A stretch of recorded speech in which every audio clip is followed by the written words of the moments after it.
로마서 11장 36절입니다.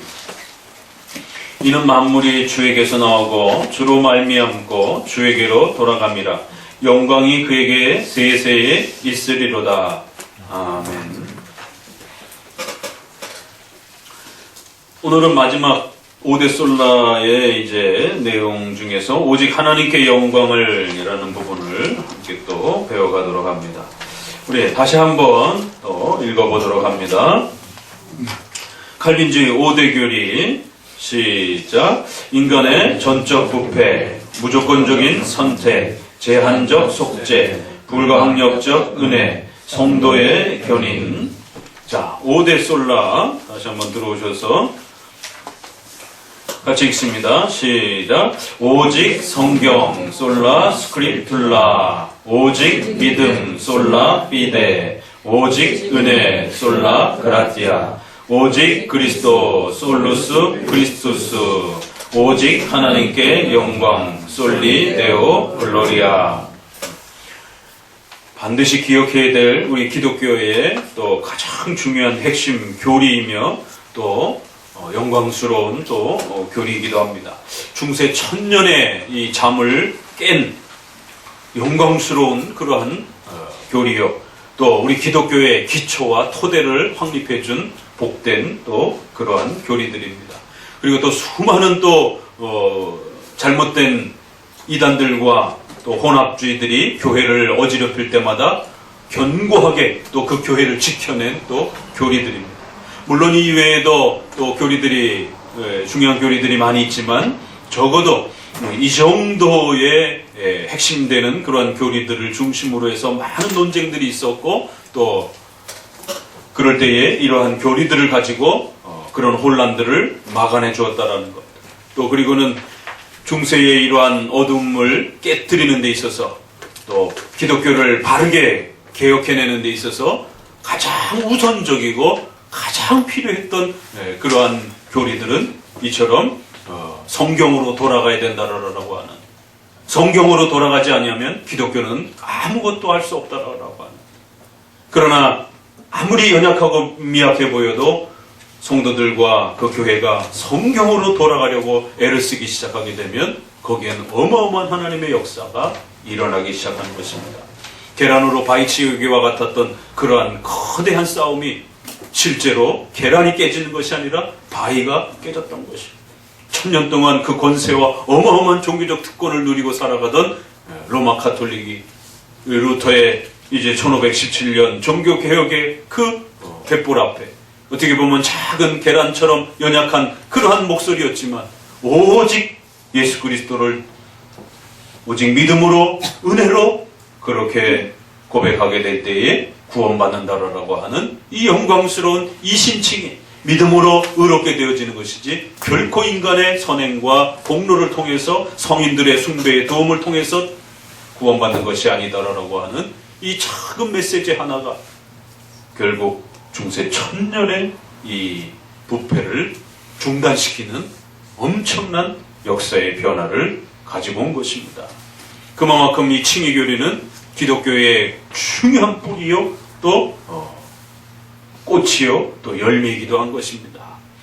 그렇기 때문에 오늘 우리가 다시 오대솔라와 또 튤립 교리를 배워가는 이유는 한국 교회와 세계적 교회들이 중세 교회에 못지않게 지금 심각한 부패와 혼합주의로 치닫고 있는 그러한 교회적 부패와 이 심각한 타락 앞에 놓여져 있기 때문에 더더욱 우리는 다시 한번 이러한 부패와 타락을 막아내 줄 수 있는 핵심적 이 교리들을 성도들 스스로가, 교회가 스스로 무장하고 또 이 가르침들을 바르게 다시 한번 깨닫고 배워야 하는 그러한 시대 앞에 놓여져 있는 것입니다.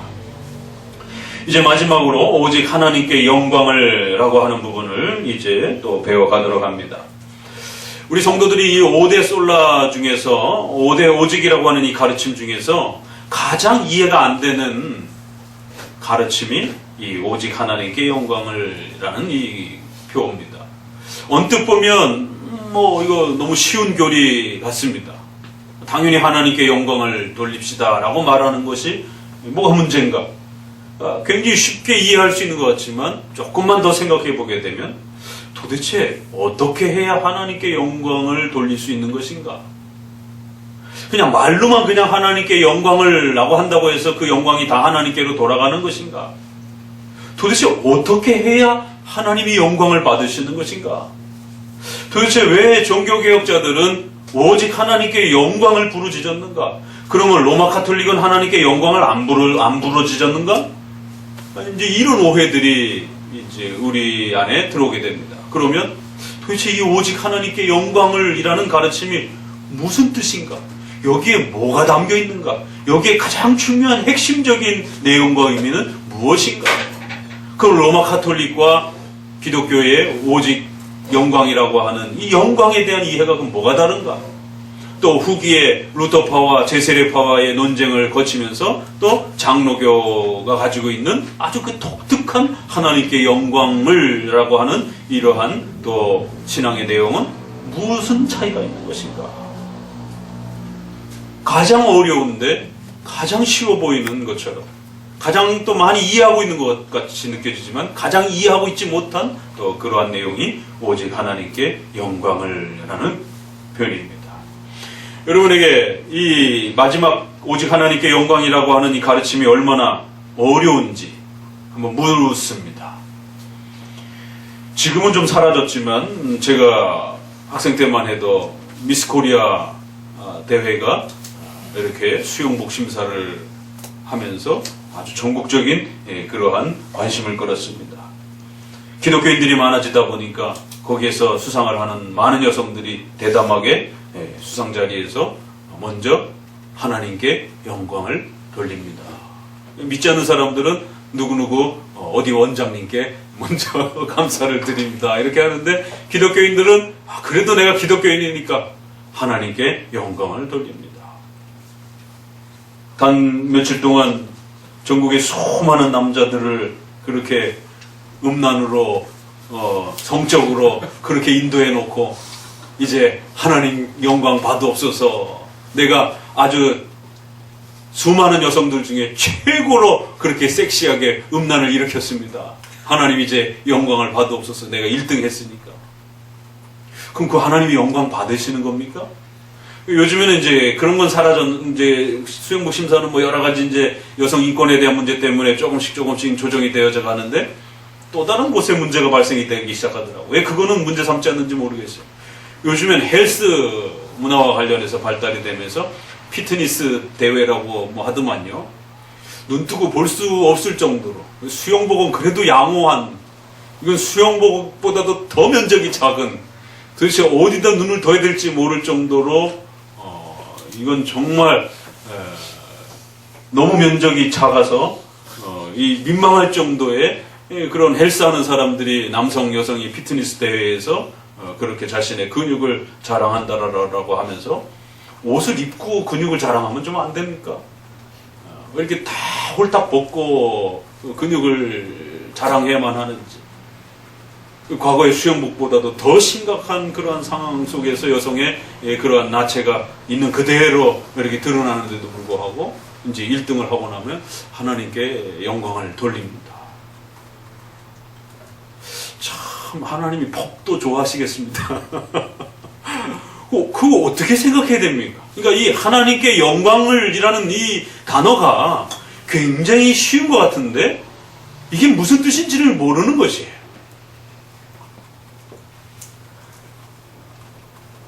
교회도 나오지 않다가 세상적인 성공을 거두고는 사업을 성공하고 나서 내가 그래도 기독교입니다. 하나님께 영광을 돌립니다.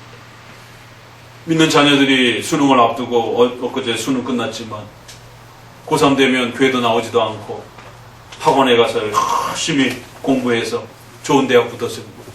그 부모나 아이들이나 이제 대학 들어가고 나서 하나님께서 나에게 이렇게 좋은 대학을 입학시켜 주셨습니다. 하나님께 영광을. 그러면 교회에서도 다 또 옛날에는 저희 때는 뭐죠? 그 수능이 이렇게 만점 뭐 이런 시대가 있어가지고 만점 받으면은 막 TV에 나오고 대통령이 초대해가지고 막 그 식사도 뭐 할 정도로 그렇게 그 만점 문화 수능에 그 뭐 이런 그 몇 번 바뀌면서 그 예전에는 그런 만점 문화 시대가 있어가지고 그럼 뭐 가문의 영광처럼 이렇게 대서특필되고 TV에 9시 뉴스에 나오고 막. 근데 교회도 주일날 시간 빼앗길까봐 나오지도 않고 그러다가 좋은 대학 붙고서는 이제 하나님께 영광을 돌립니다. 하나님이 좋아하시겠습니까? 이 뭐가 문제가 있는 거예요. 그런데 다들 그냥 하나님께 영광을 돌린다고 합니다. 결국 사실은 자기 자신이 그 영광을 다 독차지해 놓고는 겉으로는 하나님께 영광을 돌린다라고 말하는 것입니다. 지금 한국 교회는 세상 사람들로부터도 그 대형교회를 중심으로 해서 세습이라고 하는 이 문제 때문에 엄청난 손가락질을 받고 비윤리적이고 비도덕적이고 아주 악한 부도덕한 그러한 단체처럼 손가락질을 받고 있습니다. 그래서 마치 수많은 그러한 가게를 거느린 프랜차이즈 사업처럼 대형교회들이 전 세계 자신의 지교회를 세워놓고 온갖 그 헌금과 재정과 또 인력과 인사권을 독점하는, 그래서 그러한 권력이 집중화된 그러한 교회의 지도권을 물려받는 이러한 세습에 대해서 세상 사람들조차도 너무하다라고 하면서 손가락을 비난을 보내고 있습니다. 그런데 그 당사자는 이제 세습이 되고 난 첫 설교에서 하나님께 영광을 돌립니다.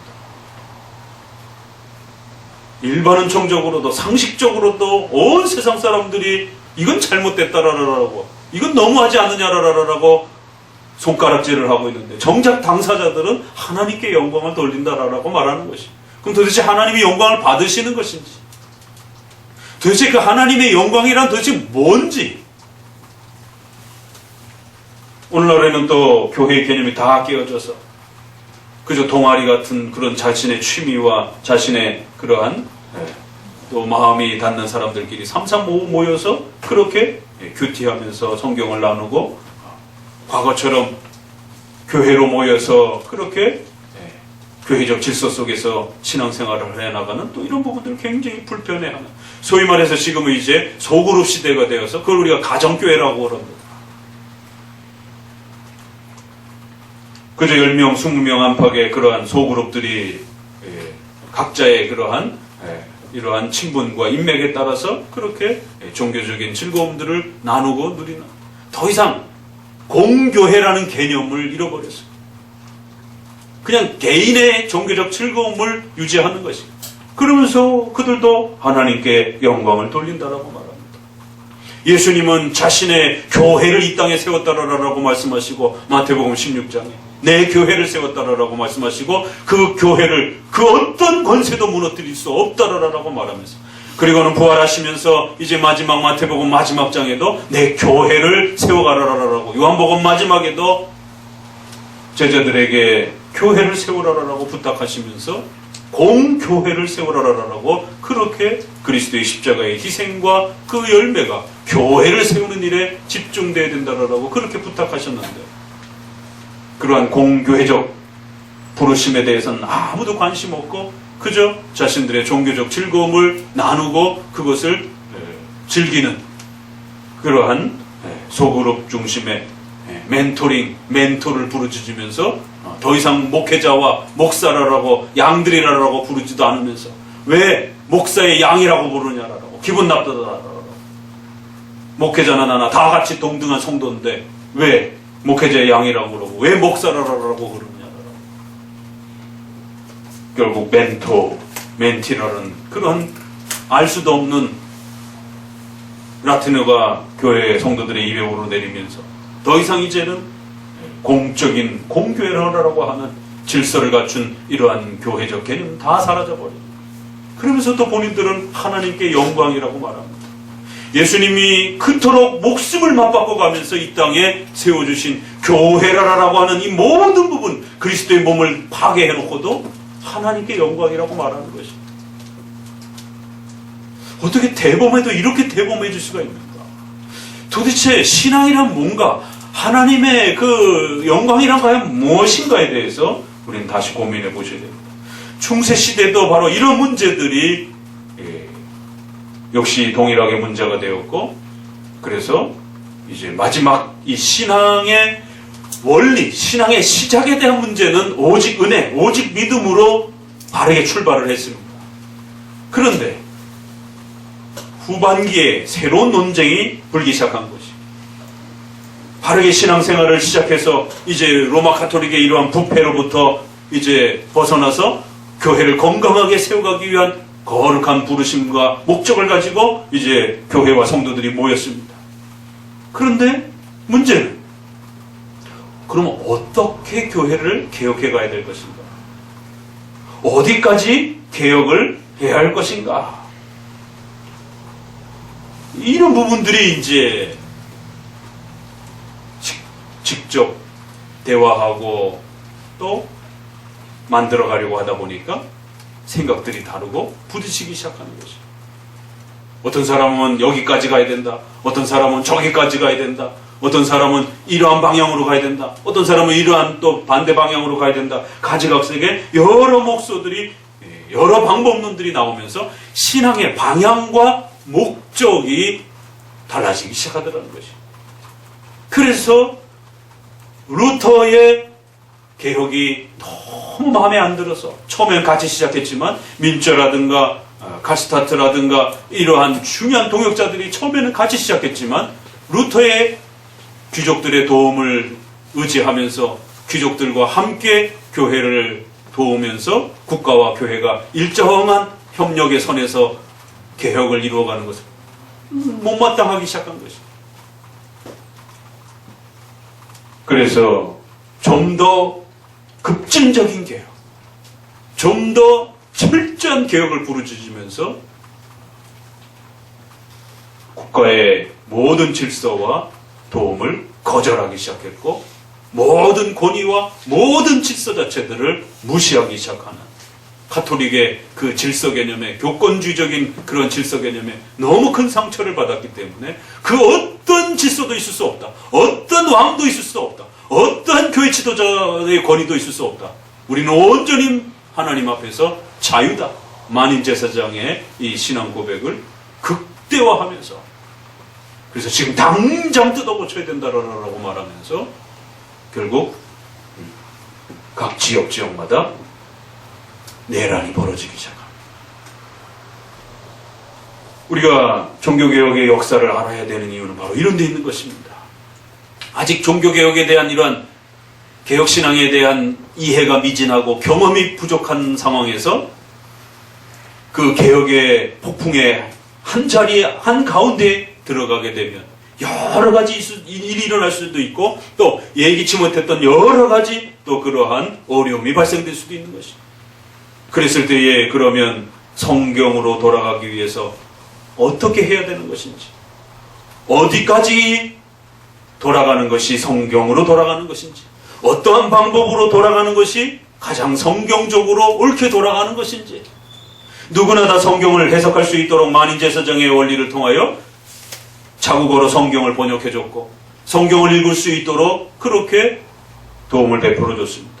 그래서 이제 성경을 읽기 시작했습니다. 그런데 문제는 어디까지 개혁을 해야 되는 것인지, 어떠한 방법으로 개혁을 해야 되는 것인지, 어떤 게 우선적으로 개혁을 해야 되는 것인지, 로마 가톨릭이 잘못됐다라고 하는 것에 대해서는 만장일치로 모든 일들이 동의했지만, 무엇을 먼저 개혁해야 될 것인가? 어떤 것까지 개혁을 해야 될 것인가? 누가 그 개혁의 주체와 또 권위와 책임을 더 많이 짊어져야 될 것인가? 이런 다양한 목소리들 부분에 있어서 다른 목소리들이 나오기 시작했습니다. 결국 프로테스탄트라고 하면서 로마 가톨릭을 저항하고 나왔던 소위 개신교라고 하는, 이제 프로테스탄트 쪽에 속해 있던 많은 종교개혁을 부르짖었던 다양한 교파들이 입장을 달리하기 시작하면서 바로 이러한 제세례파가 급진적이고 국가의 도움을 필요하지 않는, 모든 질서를 원하지 않는 그리고 좀 더 직접적인 일반 은총을 무시하면서 직접적인 하나님의 직통계시와 하나님의 역사를 더 의존하는, 성경으로 돌아가자라고 하면서도 그 성경으로 돌아가는 방식들을 달리 생각하는 것이, 철저히 성경에 머물러야 된다라는 것이 아니라 성경은 그저 도움 정도가 되는 것이다. 그러니까 오직 성경에 대한 개념의 이해의 차이가 벌어지기 시작하는 것입니다. 그래서 성경에서 나와 있지 않는 내용들에 대해서는 직통계시를 들을 수 있다라고 말하는 거예요. 성경에 내가 누구랑 결혼해야 되고, 내가 무슨 사업을 해야 되고, 내가 어디로 가서 살아야 되는지, 이런 구체적인 이야기들이 어디 있느냐? 없지 않느냐? 그러니까 그런 없는 이야기들은 직통계시를 통해서 들어야 된다는 거예요. 아주 그럴듯합니다. 그러니까 로마 카톨릭이 성경을 못 읽게 하는 그러한 부분에 대해서는 이제 개혁을 해서 자국어로 성경을 번역해주고 성경을 읽어야 된다는 데까지는 동의했지만, 성경을 해석하고 성경의 중요한 교리들을 찾아내고 성경을 어떻게 의지해야 되는지에 대한 이런 방법론들을 이야기하는 데 있어서 첫 번째 제세례파와 아주 가장 먼저 큰 차이를 나타내기 시작했습니다. 그래서 결국에는 민초와 이러한 카스타트와 같은 이러한 독일 계통의 프로테스탄트들은 루터를 버리기 시작했습니다. 그래서 후기에는 루터와 싸움이 벌어져서 1525년에, 종교개혁 한 지가 얼마나 됐다고, 1517년에 종교개혁이 일어났는데 1525년에, 그럼 한 8년. 그러나 그 앞서서 벌써 산발적으로 전쟁들이 20년 후반기에 벌써부터 있었고, 25년의 전쟁은 아주 대대적인 농민전쟁이라고 해서 독일의 농민들이 대부분 신비주의를 표방하는 제세례파의 민저의 그러한 개혁에 세금 내지 마, 교회 가서 돈 내지 마, 그런 질서에 순복하지 마, 너네 마음대로 살아, 이제는 농민이 주인인 세상이야. 아, 얼마나 듣기 좋습니까? 그러니까 이 못 살고 가난하고 이런 농민들이 대거 결국 민저를 쫓아가면서 한 그룹을 형성했고, 루터는 독일 귀족들의 도움을 의지해서 바르트부르크의 성주인 도움을, 귀족을, 프레데릭의 도움을 받아서 루터의 성경이 나오고 루터의 종교개혁이 그렇게 시작이 된 겁니다. 1520년 보름스 회의에 로마 카톨릭 중심으로 해서 칼 오세라든가 이제 루터를 불러다가 루터를 파문하고 또 돌아가는 길에 루터를 죽이려고 이렇게 계획했던 이런 엄청난 이 위험 속에서 그 루터를 지키고 보호하면서 함께 마음을 실었던 그런 또 많은 귀족들이 있었던 것입니다. 그래서 루터는 개혁이라 할지라도 그건 교회의 개혁을 우선적으로 말하는 거기 때문에 하나님이 세워주신 또 국가의 안전을 지키는 이런 귀족과 위정자들의 도움을 함부로 무시해서는 안 되는 것이며, 위정자들과 함께 일정한 부분을 협력하면서 그렇게 개혁을 하나님의 뜻을 따라서 천천히 진행해야 된다라고 하는, 그 위정자들이 교회의 신앙을 공격하지만 않는다라면 얼마든지 그 위정자들의 도움과 그 질서 아래에서 그렇게 함께 협력해가면서 개혁해갈 수 있다라고 하는 개혁의 방향 설정이 다른 것이. 그래서 천천히 개혁해야 된다라는 것. 일반 은총의 많은 그러한 도움들을 함부로 무시해서는 안 된다라고 하는, 루터가 부르짖었던 것은 믿음에 대한 문제이지 국가에 대한 문제가 아니라는 것이에요. 루터는 만인 제사장에 대한, 하나님 앞에 나아가는 신앙에 대한 문제, 이신 칭의에 대한 문제였던 것이지 돈과 국가에 대한 문제와 가정과 이러한 부분들이 우선적인 개혁의 대상이 아니었다라는 것입니다. 그러나 백성들은 먹고 사는 문제가 더 급한 것처럼 그렇게 그런 독재와 봉건 사회 속에서의 그 억압들을 언제 빨리 벗어날 수 있는 것인가에 집중을 하기 시작했고, 마치 그런 것이 종교개혁의 근원적인 방향이요 목적인 것처럼 그렇게 착각하기 시작한 것입니다. 그래서 그런 걸 고쳐주지 않는 루터에 대해서 등을 돌리기 시작한 것입니다. 스위스는 어떻습니까? 콘트라 그레베리라라고 하는 찌빙글리의 이러한 에서 배웠던 제자들이 역시 또 스위스 쪽에서도 제세례파들이 등장을 하면서 극단적인 자유와 무질서와 또 무직분론, 평등론을 만인제사장을 모든 사회와 모든 교회의 질서 속에 다 적용하면서 평등 극단주의를 펼쳐내기 시작합니다. 그래서 쯔빙글리의 후반기, 쯔빙글리는 굉장히 일찍 돌아가셨어요. 전쟁에 참여했다가 군종 목사로 참여했다가 죽었기 때문에 그 얼마 되지 않는 그 사역에 반 이상의 그 후반기 논문들이 전부 다 제세례파에 대한 비판들입니다. 앞부분은 소세지 먹는 그 사건이 종교개혁의 금식일에 바로 고기를 먹는다라고 하는 가톨릭의 이 금식일을 저항하면서 사건이 발단이 되어서 종교개혁이 폭발하지 않았습니까? 그런데 후반기에는 바로 이러한 극단적 자유와 국가를 무시하고 일반 은총적 사회 질서들을 극단적으로 무시하고 극단적 자유와 평등론을 극단적으로 강조하는 이러한 제세례파의 이러한 무질서 때문에 엄청난 스위스의 이러한 그 국가가 붕괴되어질 정도로 혼란을 겪기 시작했고, 그래서 그의 수많은 후반기 논문들은 이 극단적 개혁을 지적하는, 요구하는, 또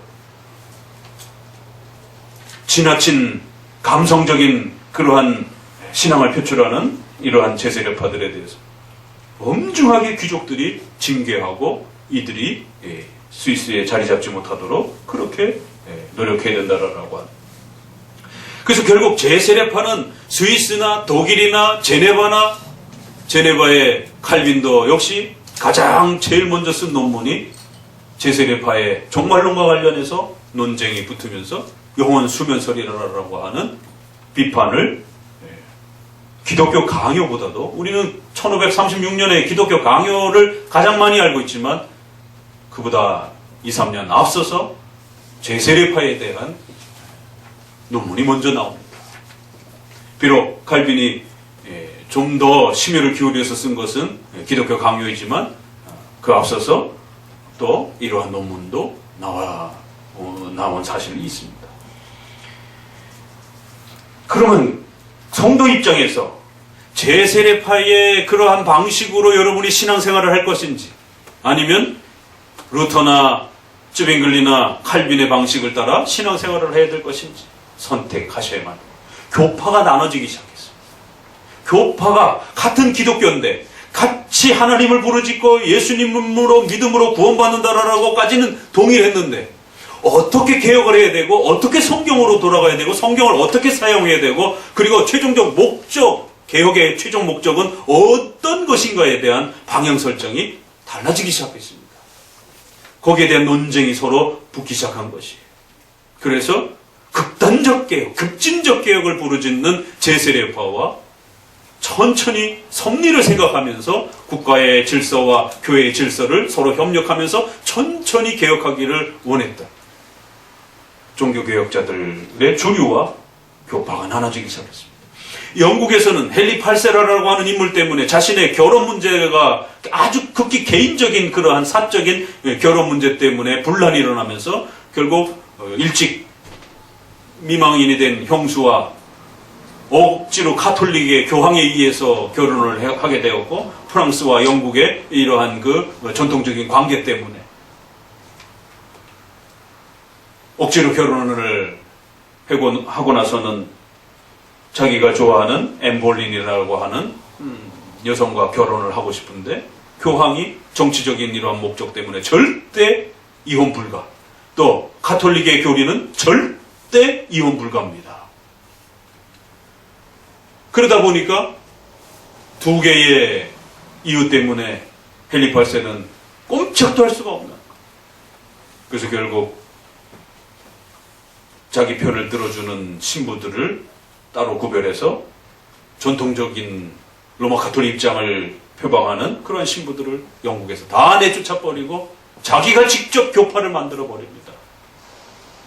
그래서 성공회가, 국가의 왕이 교회를 만들어가는, 교회 목사님을 왕이 세우고 왕이 교회의 목사님 월급도 주고 교회의 모든 재정과 교회를 설립하는 모든 과정, 또 교회를 치리하는 모든 행정권, 인사권을 왕이 결정하는 것이에요. 교회는 그저 국가의 부속물처럼 너희가 신앙생활하는 건 좋다, 그러나 그 모든 권한은 왕이 갖는다. 이게 성공회입니다. 그러다 보니까 운영 방식에 있어서도 그렇고 또 자신의 결혼과 관련된 아주 극히 사적인 문제가 발달이 되었기 때문에 당연히 로마 카톨릭과 싸우기 위해서는 당대 유럽의 최고의 권세는 로마 카톨릭이었기 때문에 그 거대한 권세와 싸우기 위해서는 정치적 군사적으로라도 프로테스탄트의 도움이 필요한 것입니다.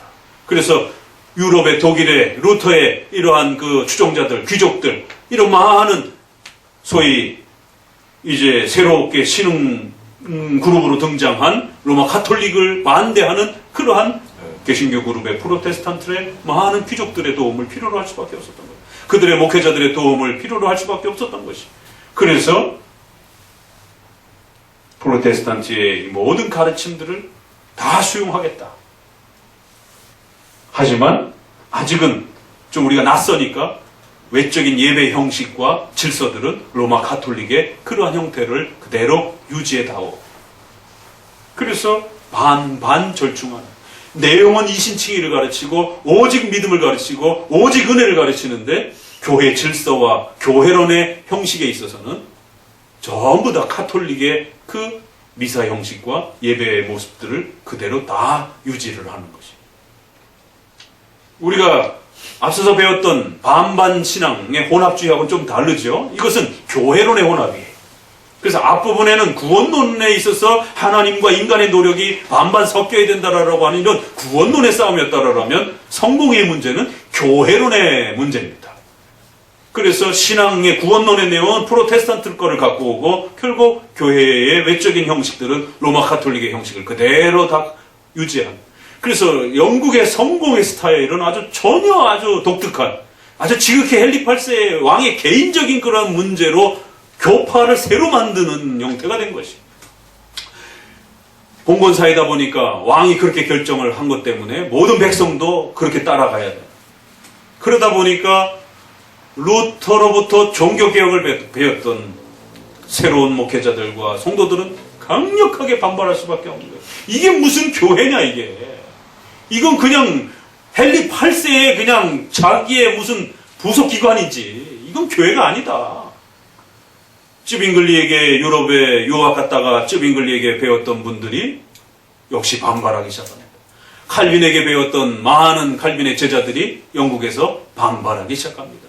그 유명한 이제 존 낙스라든가 이런 많은 분들이 결국 성공회의 이러한 카톨릭적 교회론 스타일들을 카톨릭적인 그런 반반 섞은 개혁들을 못마땅하게 여겼고 이건 교회가 아니고 이건 진정으로 성경으로 돌아가는 게 아니다. 이렇게 해서는 하나님이 영광받지 않는다. 오히려 하나님이 진노하신다. 이건 헨리 8세의 개인적인 욕망을 이루기 위한 그러한 인간의 영광받기 위한 인간이 자신의 욕심을 이루기 위한 그러한 개혁이지 하나님을 영화롭게 하기 위한 개혁이 아니다. 허울 좋은 이름뿐인 하나님께 영광. 헨리 8세도 그렇게 만들어 놓고는 하나님께 영광을 라고 말한 것이에요. 그런데 재미있는 사실은 로마 카톨릭도 중세 부패에 타락한 1000년 동안도 결론은 어찌됐든 하나님께 영광을 라고 이렇게 부르짖었던 겁니다. 그래서 로마 카톨릭 신학을 영광신학이라고 이렇게 말합니다. 재미있는 사실은 영광을 너무 많이 부르짖어가지고 영광을 너무 남발해가지고 로마 카톨릭의 신앙을 대표적으로 영광의 신학이라고 이렇게 표현합니다. 그래서 루터가 그걸 공격하면서 그런 허울 좋고 그러한 자기들의 욕망을 대신 종교적인 이름으로 포장을 해서 자기들이 그 영광을 다 차지하는 이러한 잘못된 악한 영광을 곡해하고 남용한 카톨릭의 이러한 영광신학은 잘못된 것이다라고 하면서 오직 예수 그리스도의 십자가로 믿음으로 구원받고 은혜 받는 것이다. 그래서 루터의 신학을 십자가 신학이다라고 이렇게 별명을 붙였습니다. 그래서 중세시대의 로마 카톨릭과의 이 끝부분에서 일어난 종교개혁의 싸움은 영광의 신학과 십자가 신학의 싸움입니다. 한마디로 요약을 합니다. 그러니까 이것도 헷갈리는 것이. 로마 카톨릭도 영광을 이렇게 부르짖었구나. 그럼 로마 카톨릭은 도대체 어떤 의도와 어떤 방향을 가지고 영광을 부르짖은 것인가? 이런 부분들에 대해서 이제 우리는 고민해야 되는 것입니다. 왜냐하면 여전히 지금도 첫 질문에서 말씀드린 것처럼 지금도 여전히 수많은 사람들이 그렇게 세상 사람들로부터 손가락질을 받으면서도 하나님께 영광이라고 그러고, 도덕적으로 성적으로 문제가 되는데도 하나님께 영광이라고 그러고, 세상 사람들을 눈에 비춰봐도 이건 도덕적으로 인격적으로 상당히 문제가 있는데도 크리스천들은 하나님께 영광이라고 그러는 것이, 그리고는 뒤로는 자신이 그 모든 명예와 욕망을 다 갖는 것이, 교회 안에서조차도 교회의 부흥이라는 이름으로, 또 교회의 성장이라는 이름으로, 성도들의 신앙의 성장이라는 이름으로 회개망측한 샤머니즘적이고 미신적인 그러한 수많은 퍼포먼스들이 행해지면서, 그러면서 하나님께 영광이다 라고 말을 하는 것입니다. 그렇기 때문에 하나님께 영광이라고 하는 이 고백이 도대체 뭘 담고 있는 것인지, 이것이 왜 종교개혁 후반기에 심각한 논쟁이 되었는지에 대해서 고민하셔야 되는 것입니다. 결국 첫 스타트에 믿음으로 의롭게 되어진다라고 하는 이 구원의 가르침에 있어서는 같이 동조하면서 시작했지만, 이제 직접 더 개혁을 하려고 들어가 보니까 어떻게 개혁을 해야 되고, 어디까지 개혁을 해야 되고, 어떤 방향으로 개혁해야 되는지에 대해서는 이처럼 성공회라는 것이 등장을 했고, 제세례파라라고 하는 것이 등장을 했고, 로마 카톨릭에 있습니다.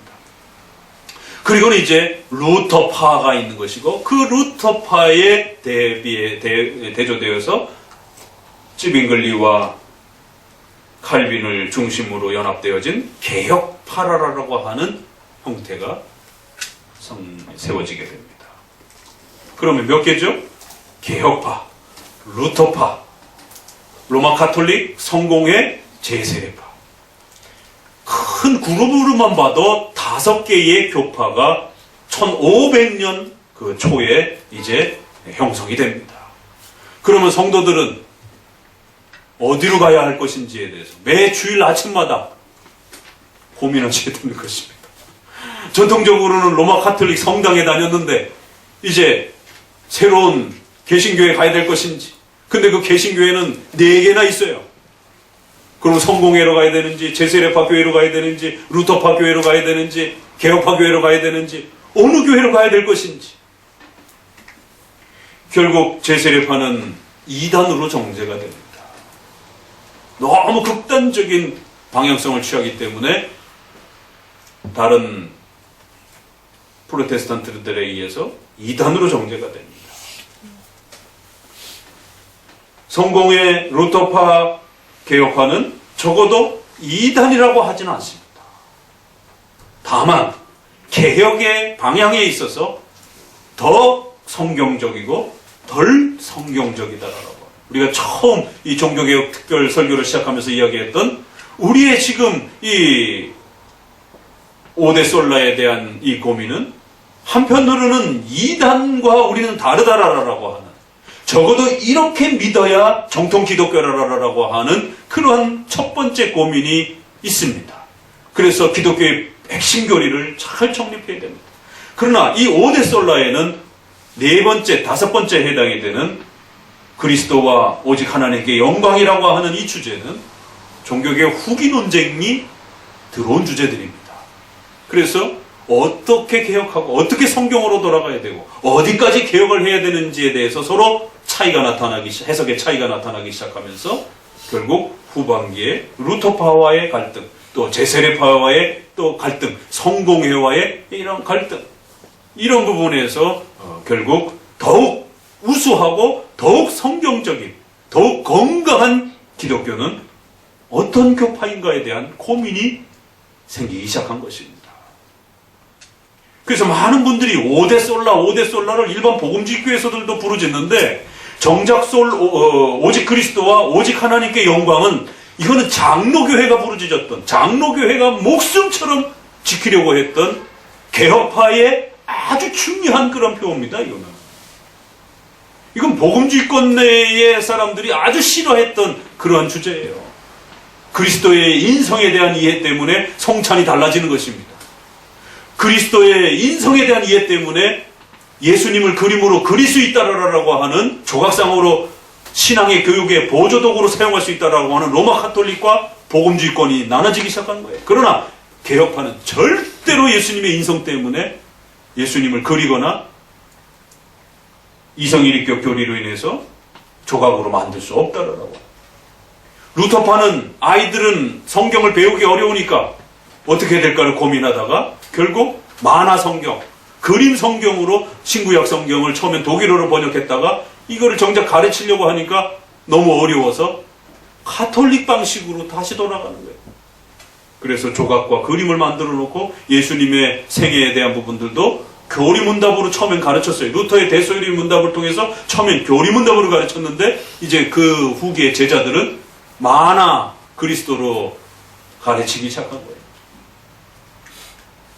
전통적으로 카톨릭이 둘리아 그러면서 라트리아 둘리아로 나눠가지고 결국 숭배, 예배는 아니어도 공경의 대상으로 학습 보조도구로서 쓸 수 있다라고 하는 그러한 원리를 그대로 채용해가지고 루터파에서 이쪽 프로테스탄트 계열에서는 루터파에서 제일 먼저 만화 성경, 조각 성경이 형상 이미지 성경이 나오기 시작합니다. 그럴 때의 하이델베르그 요리문답, 소요리문답 전부 다 거기에 대한 10계명과의 2계명과에 대한 싸움 속에서 절대로 성경을 그렇게 만화로 그려서는 안 된다. 유명한 화가들이 존재했음에도 불구하고 교회에서 절대로 만화로 성경을 만화로 가르치지 성경을 그림으로 이렇게 제작하지 못하도록. 그래서 개혁파 역사에서는 종교개혁 역사에서는 그 어디에도 그림 성경이나 만화 성경이 나온 적이 없어요. 전부 다 루터파와 저쪽 다른 복음주의권에서 나온 겁니다. 청교도 역사도 마찬가지. 영국과 스코틀랜드 계열의 청교도들도 역시 절대로 성경을 그림으로 그려서는 원죄를 설명할 수 없다는 거예요. 만화로 그려서는 절대로 원죄를 하나님의 그 무서운 죄책의 정죄의 문제를 어떻게 설명할 겁니까? 하나님이 뭐 무섭게 막 화를 내야 됩니까? 어떻게 설명을 할 거예요? 그걸 그림으로. 행위 언약에 대한 아담의 선악과의 그 명령을 어긴 그걸 어떻게 하나님의 진노를 표현할 거냔 말이에요. 뭐 거기다 빨간색을 확 칠해 놓을 거예요? 할 수가 없는 겁니다. 그림이나 만화를 가지고는. 그런데 최근에 유명한 우리 개혁파 출판사에서 앞다투어서 만화 성경, 그림 성경이 쏟아져 나오고 있습니다. 적어도 한국교회 장로교회 140년 역사 속에서도 그렇게 함부로 성경을 만화로 그리거나 그림으로 그렇게 제작하지 않았습니다. 주로 보험주의권에서 그렇게 많이 제작을 했지 적어도 한국교회 장로교가 아무리 연약해도 그렇게 대놓고 그런 방식으로 시도하지 않았습니다. 뭔가 이유가 있기 때문에, 정신이 있었기 때문에.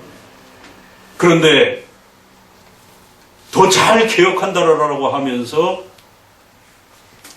개혁의 많은 목소리를 부르짖는 개혁주의권 내 목회자들이, 개혁주의권 내 출판사들이 소요리 문답을 만화로 만들어내고 기독교 강요를 만화로 만들어내고 교리 문답을 그림으로 가르치는. 왜요? 교리를 설명해서는 재미가 없다라고 느끼는 것이, 아이들이 이해하지 못한다라고 생각하는 것이, 교리에 대한 불편함, 교리에 대한 불안함, 교리에 대해서 자신감이 없는 것이에요. 그럼 우리 선조들은 다 바보입니까? 로마 카톨릭과 루터파와 그 많은 교파들이 전부 다 만화로 그림으로 제작할 때 장로교와 청교도들은 고집스럽게 하이델베르그입니다. 소요리 문답. 문답으로 가르치라는 거예요.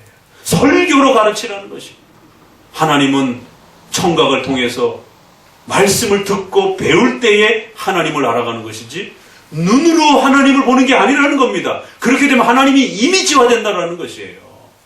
하나님은 영이심이라고 고백을 하면서 어떻게 그 하나님 자신을 드러내는 계시인 말씀을 그림으로 나타낼 수가 있느냐라는 거예요. 하나님은 영이시니까 그림으로 못 그린다 해놓고 성경은 인간의 글이니까 만화로 그릴 수 있다. 그림으로 그릴 수 있다. 성경이 하나님의 말씀인데요. 성경이 하나님이 누구신지를 가르치는 것인데 이 신앙의 방법론이 어떻게 성경으로 돌아가야 될 것인지에 대해 성경으로 돌아가자라는 것에서는 일치를 했어요. 그러나 어떻게 해야 성경으로 가장 건강하게 돌아가는 것인지에 대해서는 일치를 이루지 못합니다. 그래서 이제 첫 번째 논쟁이, 이건 앞서서도 이야기했지만 오직 성경과 모든 성경에 대한 이제 이러한 이해 차이가 발생이 되는 겁니다. 그리고 또 루터는 이신칭의를 집중했기 때문에 지나치게 모든 성경을, 신구약 전체를 칭의에다가 예수님을 설명하는 소위 기독론 중심의 칭의 중심으로 성경을 읽기 시작했습니다. 그러다 보니까 그 다음 후배와 제자들도 전부 다 신구약 성경을 구속사 중심으로 읽는. 분명히 성경의 구속사는 중요합니다. 언약은 인간을 구원해 주시겠다라고 하는 은혜 언약은 굉장히 소중한 가르침입니다. 그러나 그것만 있는 건 아니에요.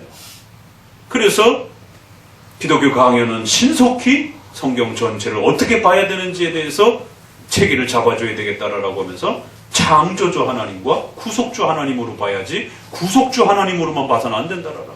하나님에 대한 지식, 인간에 대한 지식 하면서 창조주 하나님과 구속주 하나님의 관점으로 봐야 된다라고. 그러면서 7대 교리를 정립해 준 겁니다. 그러니까 모든 성경의 개념 차이가 나타나기 시작합니다. 기독교의 교리는 어느 특정한 교리 하나에 집중돼서 성경 전체를 읽어내는 이런 식으로 읽으면 안 되고, 적어도 성경이 가는 데까지, 성경이 말하는 데까지의 그 내용을 찾아내야 되고, 대략 한 7개에서 10개 정도, 적게 말하면 7개, 많게 말하면 한 10개 정도, 그 7대 교리 중심으로 보라는 것이에요. 거기에 기독론도 한 부분이라는 겁니다. 그리고 그 전체가 하나로 모아질 때는 창조주와 구속주로서 그렇게 소개되어질 수 있다는 겁니다. 그동안에 누누이 얘기했던 거를 종교개혁 특별 설교를 통해서 이렇게 한번 총체적으로 여러분에게 정리를 해드리는 것이에요. 대우리문답 121문에 제4계명의 첫머리에 왜 기억하라라고 하는 말이 있습니까? 또한 종교의 요약을 담고 있는 창조와 구속의 두 가지 큰 혜택을 계속하여 감사히 기억할 수 있기 때문입니다.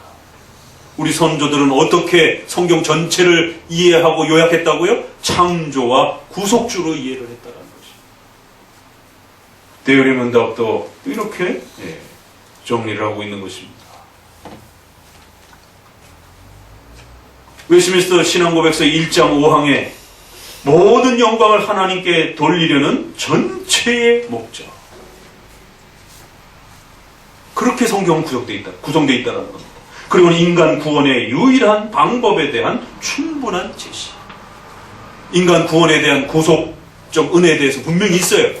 그러나 그보다도 앞서서 하나님의 영광이라고 하는 또 거대한 하나님의 통치 역사에 대한 부분들이 또 같이 조화를 이루어야 된다는 거예요.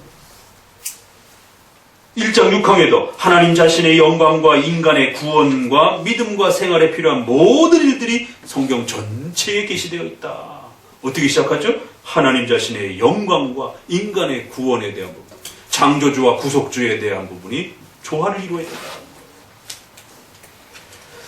오늘날 성경신학 대세 시대가 되었습니다. 그 성경신학은 몇 번 설명드렸어요. 조직신학에 대한 불편한 말 속에서 나온 독특한 단어라고. 그래서 조직신학자들은 마치 성경을 읽지 않는 것처럼, 마치 철학만, 교리만 너무 지나치게 설명하는 것처럼, 그래서 성경만 봐야 된다. 교리를 너무 강조하면 안 된다. 교리는 성경이 아니라라고 하는 이런 잘못된 선입관 때문에 교리를 가르치는 조직신학보다는 성경 그 자체를 보는 성경신학이 더 중요하다라고 그러면서 이름조차도 성경신학이라고 하는 이러한 이름으로 자리 잡았고, 결국 지금은 성경신학이 대세가 되었습니다. 그리고 그 성경신학의 중심 주제는 언약이요 구속사예요. 그래서 성경신학이라고 하는 그 특정한 이 신학 용어는 성경 전체를 언약 중심으로 인간의 구원에 집중해서 보는 방식입니다. 그걸 우리가 성경신학이라고 해요. 서점에 가서 그냥 눈 감고 찾으면 절반 이상이 다 성경신학과 관련된 책들. 그리고 그 성경신학이라는 이름 안에는 예수 그리스도를 중심으로 보는 이런 단어들이 그 표지에 대부분 다 붙어 있습니다. 오직 성경과 모든 성경에 대한 이 차이가 후대에 나타나기 시작한 것이. 바빙크에 제가 개혁교회야 그 부분을 어느 분이 정리해놨길래 올려놓기도 했습니다. 개혁파에게 있어서 예정은 단지 인간론적인 그리고 구원론적인 중요성을 지닐 뿐만 아니라 특히 신론적인 중요성도 지닌다. 예정의 가장 중요한 목적은 사람의 구원이 아니라 하나님의 영광이다. 메이첸과 함께 프리스턴 신학교를 세웠던 신약학자가 있습니다. 스톤하우스라라라고 아주 유명한 신약학자입니다. 이분이 루터파의 신학에 대해서 루터파의 그리스도 중심 신학의 한계를 제목을 잡아서 비판합니다.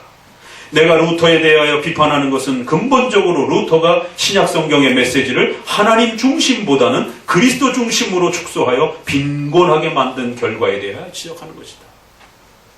그리스도를 주장하는 것이 신약 성경의 이해에 있어서 의미 깊은 일이긴 하지만 그것으로는 결국 축소된 그리스도를 이해할 수밖에 없다. 신약 성경을 그리스도 중심으로 이해하게 되면 하나님 나라의 도래에 관하여 포괄적으로 이해할 수 없게 되는 것이다. 단순히 그리스도와 나의 구원이라고 하는 점에 국한하여 보는 사고방식으로는 성경의 종말적 메시지의 본질적인 의미를 전체적으로 이해할 수 없는 문제점이 생기게 된다. 루터가 성경적 언약관에 의해서만 이해하는 이러한 이해는 광범위한 관점에서 신약 성경을 하였더라면 이거 언약에 의해서만 이해하기보다는 광범위한 이런 관점 전체에서 조망하였다라면 적어도 은혜의 교리를 희생시키는 일은 없었을 것이다. 하나님의 공의의 율법 본래의 의의를 정당하게 인식하였을 것이며 그러한 인식에 의하여 은혜의 의미도 더욱 강화되었을 것이다. 볼가오도 인정한 바와 같이 그는 반율법주의자는 아니었다. 그러나 그의 사고방식만으로는 율법의 충분한 의미를 이해할 수 없으며 그러한 사고방식으로는 성경 전체의 생생한 체계적 계시의 풍부한 내용 가운데서 적지 않게 누락되어 버리는 것을 방지할 수 없게 된다. 결국 루터의 칭의 중심과 기독론 중심은 후에 그리스도 중심이라고 하는 구원 중심이라고 하는 이러한 틀로 정착돼 버렸습니다. 그러니까 오늘날 기독론 중심으로 구속사 중심으로 이렇게 성경을 특정한 하나의 교리로 이렇게 너무 지나치게 구원 중심으로 보려고 하는 이런 방식들은 루터파 방식입니다. 이게 개혁파 방식이 아니에요. 그런데 개혁주의의 성경을 배우는 원리를 가르쳐 주지를 않다 보니까 많은 칼빈주의를 하는 개혁주의를 하는 분들이 구속사 중심, 언약 중심 이게 마치 개혁파의 가장 중요한 성경 읽기처럼 그렇게 적용하고 있는 겁니다. 그래서 지금은 성경신학이 대세가 되어버렸어요. 이 차이를 이야기하면 많은 분들이 놀랄 거예요. 이게 루터파 방식이었습니까? 예. 우리는 7대 교리 전체를 가르치면서 창조주와 구속주 관점으로 보는 것. 그건 칼빈의 기독교 강요만 봐도 웨스민스터만 잘 읽어도 누구나 다 할 수 있는 것이.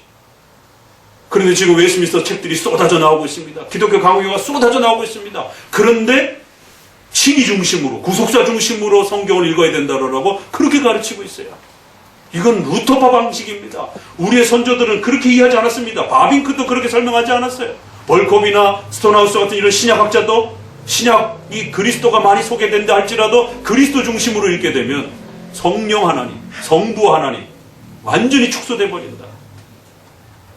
구속사 중심으로 읽게 되면 창조주 하나님과 7대 교리 나머지가 다 축소된다는 거죠. 이건 루터파 방식이라라고 개혁파 방식이 아니다라고 누누이 지적해줬던 것입니다. 우리의 문제는 풍성함과 질적으로 수준이 떨어지는 기독교의 이 차이를 지금 고민하고 있는 것입니다. 왜 우리가 장로교 신자가 되어야 되는가? 왜 우리가 개혁주의의 이러한 정통 방식을 따라야 되는가? 초기에 로마 카톨릭과의 그 논쟁에서 더 넘어가서 왜 쯔빙글리와 루터가 1529년에 말부르그에서 성찬론을 붙들고 마지막까지 합의하지를 못하고 성찬론이 뭐 그렇게 대단하다라고 끝까지 논쟁을 하면서 성찬의 이 의미들을 더 개혁하려고 했던 것인가. 그러니까 우리의 이제 이 네 번째, 다섯 번째의 이 주제는 오직 성경과 관련된 이 오직 그리스도, 오직 하나님께 영광이라는 주제는 왜 장로교회야 하는가에 대한 문제를 대답해 주는 겁니다. 적어도 루터파나 또 성공회나 이런 많은 부분들에 있어서는 오직 그리스도와 오직 하나님께 영광에 대해서 별로 관심이 없었습니다. 장로교인들만이 성경에서 가르치는 그 예수 그리스도를 그림으로 그릴 것인가, 성만찬을 어떻게 할 것인가, 이런 부분에 대해서 더 철저하게 개혁하기를 원했던 것이죠. 그래서 그림으로 못 그리게 하고 만화로 성경을 만들지 못하게 하고 또 영적 임재설이라고 하는 독특한 그리스도의 임재 방식에 대한 의미를 가르치면서 영적 임재설에 기초한 성찬론을 가르치기를 원했던 거죠. 그래가지고 결국 그리스도와 관련된 부분에 있어서도 이러한 개혁파의 독특한 그리스도에 대한 이해 때문에 엑스트라 칼비니즘이라고 루터파에서 개혁파 사람들을 얼마나 놀렸는지 모릅니다. 엑스트라 칼비니즘, 영어로 표현하면 엑스트라 칼비니즘, 라틴어는 엑스트라 칼비니스티쿰 이래가지고는 그때 당시는 라틴어 시대니까 라틴어로 놀린 거죠. 엑스트라, 바깥에, 여분, 뭐 이런 뜻이잖아요. 칼빈주의 바깥에서, 이런 뜻이에요. 단어를 만들면. 그게 무슨 뜻이냐면 칼빈주의자들은 뭐 자꾸 그리스도의 인성 안에서, 인성 바깥에서 이런 식으로 자꾸 인성을 이해한다라는 것이.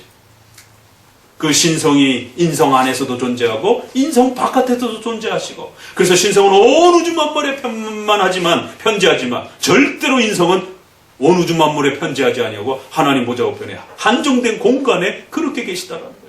신성만이 그 인성 안에서도 존재하고 인성 바깥에서도 존재한다라는 거예요. 그러니까 뭘 쟤네는 자꾸만 바깥에서 이런 주장을 한다는 거예요. 바깥의 주의자들, 그런 뜻이에요. 그러니까 그 별명은 인성과 관련된, 그리스도론과 관련된 별명입니다. 아, 저 인성주의자들, 이런 뜻이에요.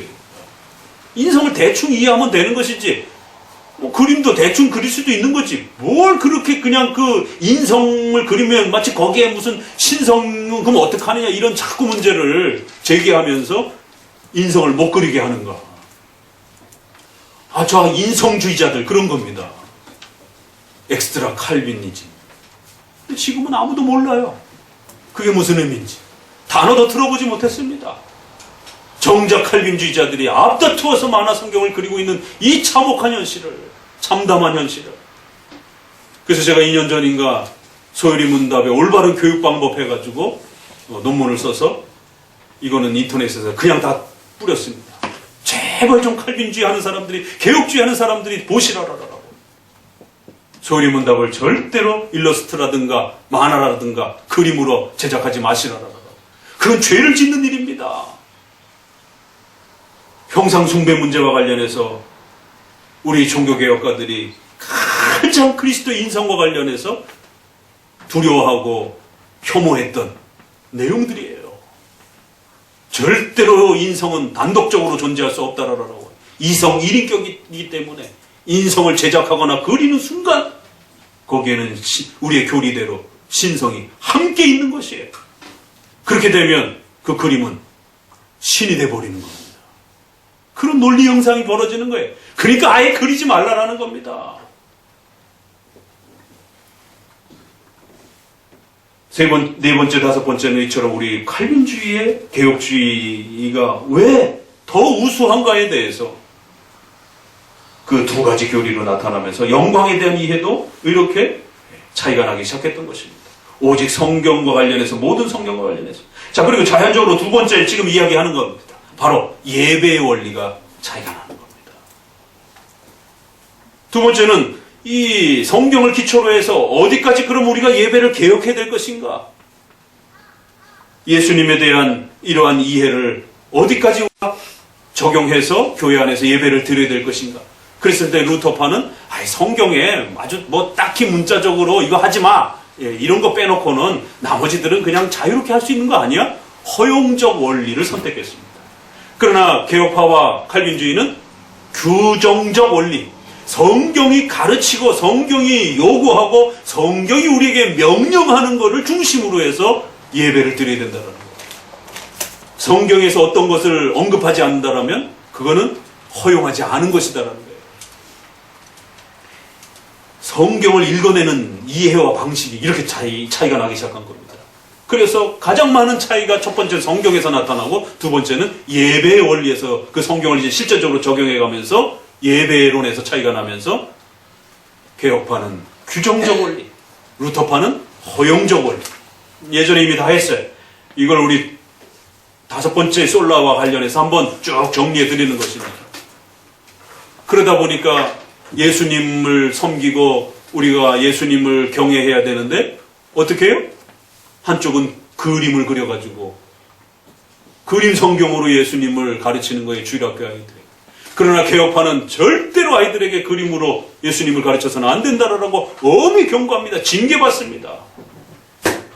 미국의 웨스트민스터 프린스턴 역사에서도 절대로 그림으로 제작하지 않습니다.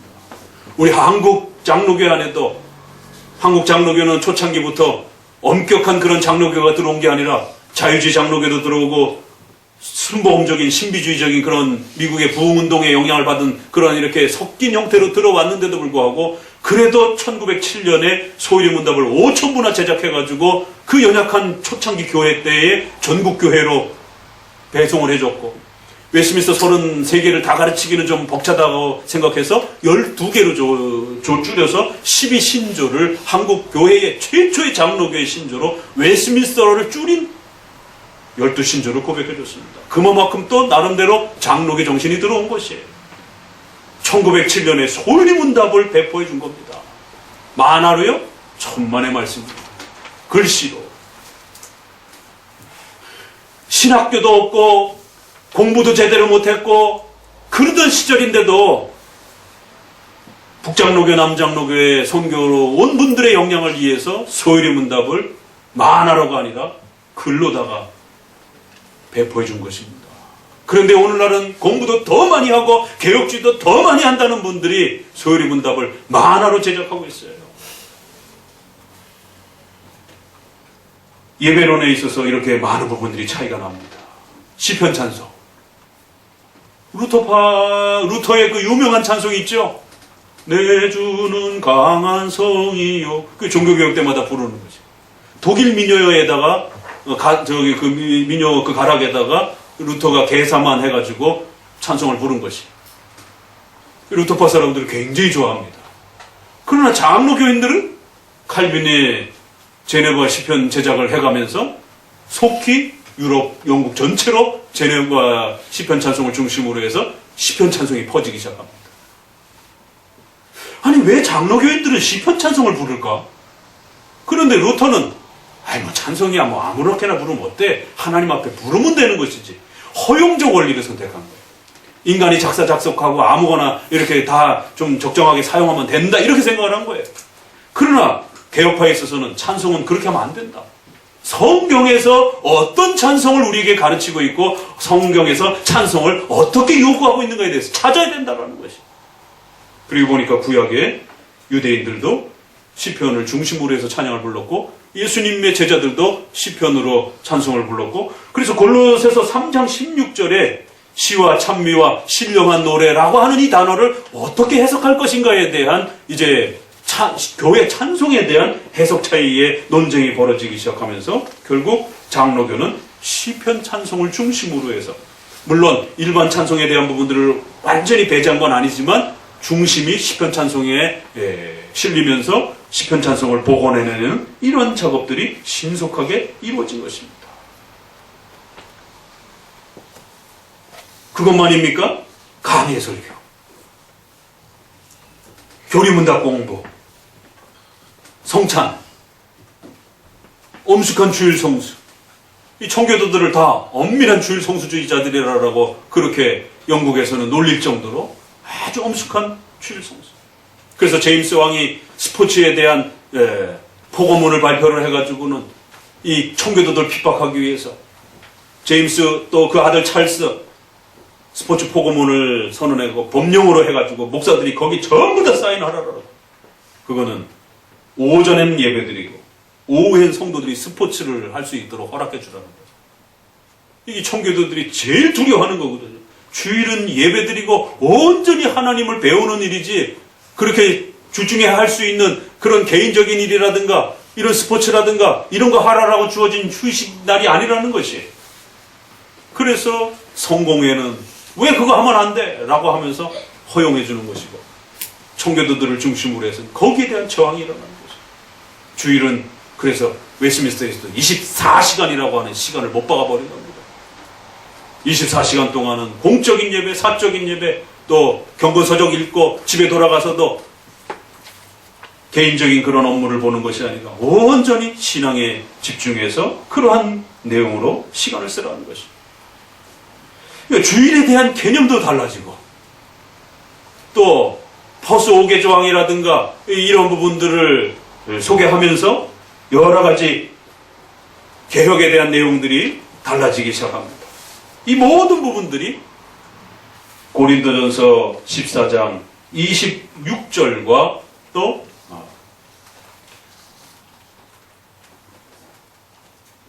모든 것을 질서대로 하고 또 덕스럽게 하라라고 하는 이 말씀에 기초해서 어디까지 어떤 방식으로 해석해야 될 것인가에 대한 논의들을 가지게 됩니다.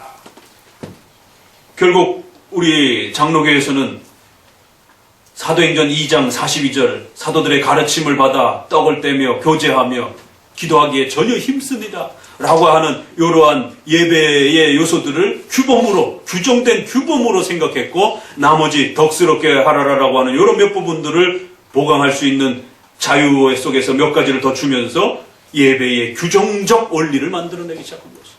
그러나 루터파에서는 예수님을 그리는 것부터 시작해서 찬송부터 시작해서 성찬도 그렇고 교회의 어떤 이런 여러 가지 예배의 프로그램들을 허용적 원리로 그냥 다 허용되어 있는 것이다라는 거예요. 예배를 안 드리는 게 문제지 얼마든지 마음대로 만들어서 예배 드리라는 것입니다. 오늘날 한국교회 예배를 보세요. 전부 다 복음주의권에는 다 허용적 원리입니다. 장로교만이 고집스럽게 전통적인 예배 질서를 엄숙하고 무겁고 질서적인 이런 예배를 고집하고 있는 거예요. 왜요? 그것은 하나님이 정해주신 예배라고 그렇게 해석했기 때문에. 그래서 500년 전에 청교도들이 예배드렸던 거나 지금 개혁파 교회들이 예배드리는 그런 모습이나 별반 다르지 않습니다. 강해 설교하고 교리문답 고백하고 시편 찬송하고 엄숙하게 예배드리고 길게 예배드리고 이런 부분들이 거의 비슷합니다. 허용적 원리냐 규범적 원리, 규정적 원리냐에 대한 두 번째 예배에 대한 이 차이점들이 발생이 됐습니다. 세 번째는 조금씩 나왔지만 다시 한번 정리해드리자면 성화에 대한 강조 차이점이 나타나기 시작합니다. 예수님을 믿은 것은 이제 출발했어요. 그 다음의 문제 어떻게 살 것인가에 대한 성화에 대한 문제들과 관련해서 논쟁이 벌어지면서 루터 쪽에서는 칭의를 너무 강조하다 보니까 어떻게 믿을 것인가에 대한 부분이 집중화되었고 결국 성화가 자연적으로 등한시되었죠. 좀 전에 읽었던 것처럼 루터는 율법에 대한 개념을 제대로 정립을 못해줬다는 거예요. 그래서 루터는 반율법주의자는 아님에도 불구하고 기독론에 그리스도만 강조하게 되는 그래서 성화가 등한시되었죠.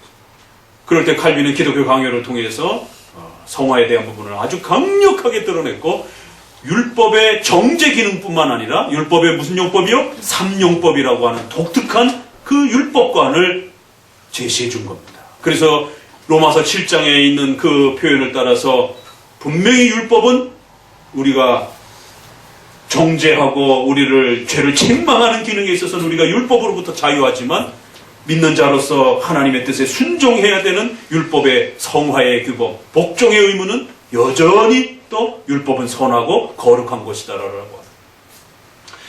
바로 그런 로마서 7장의 원리를 잘 적용해서 율법에는 그렇게 정제의 기능도 있지만 성화의 기능도 있다라고 합니다. 율법의 독특한 제3용법이라고 하는 성화의 규범 개념을 잘 확보해서 십계명을 교회 안에 가르치기 시작합니다. 루터의 대소요리 문답도 분명히 십계명이 있어요. 하이델베르그도 있고 소요리 문답에도 다 있지 않습니까? 제네바 교리 문답에도 있고 십계명이 굉장히 중요하다라는 이해를 하기 시작했습니다. 그런데 구조가 달라요. 루터는 정제 기능만 강조했기 때문에 십계명이 맨 앞에 옵니다. 그리고 사도신조, 주기도문 이렇게 옵니다. 근데 칼빈도 처음에는 루터의 후대의 30년 후대의 2차 종교개혁 세대이기 때문에 처음엔 루터의 구조를 따랐습니다. 그러나 제1차 제네바 교리 문답은 그렇게 십계명을 앞에 뒀지만 제2차 신앙 교리 문답, 우리가 지금 읽고 있는 이 2차 1542년에 나온 제2차 교리 문답은 십계명이 뒤로 갑니다. 이제 십계명 우리 금방 끝났잖아요. 그리고 지금 주기도문 하지 않습니까? 맨 앞에 사도신경을 했던 것이고. 그래서 성화에 대한 이 율법의 3용법에 대한 예수님을 믿고 나서 십계명을 어떻게 사용해야 될 것인가에 대한 이 십계명을 강조하는 이 분위기가 형성이 되면서 성화에 대한 이 강조점들이 잘 정립이 됐습니다. 이 십계명과 관련해서 교회 역사를 보세요. 웨슬레나 이러한 경건주의 시대가 돌입하면서 십계명이 없어져 버리기 시작했습니다. 일반 은총에 대한 문화에 대한 이해가 떨어지기 시작했습니다. 오직 예수님 믿고 회개하고 부응해야 된다라고 다시 칭의론, 다시 구원론으로 돌아가 버린 거죠. 자, 1900년도 초에 어떤 일이 벌어졌습니까? 자유주의자들이 득세함으로 인해서 예수님을 강조해야 되는 건 어쩔 수 없었어요. 그런데 그게 지나쳐가지고 나중에는 반문화주의, 문화에 대한 모든 극단적 거부, 그걸 근본주의라고 그러는 거예요.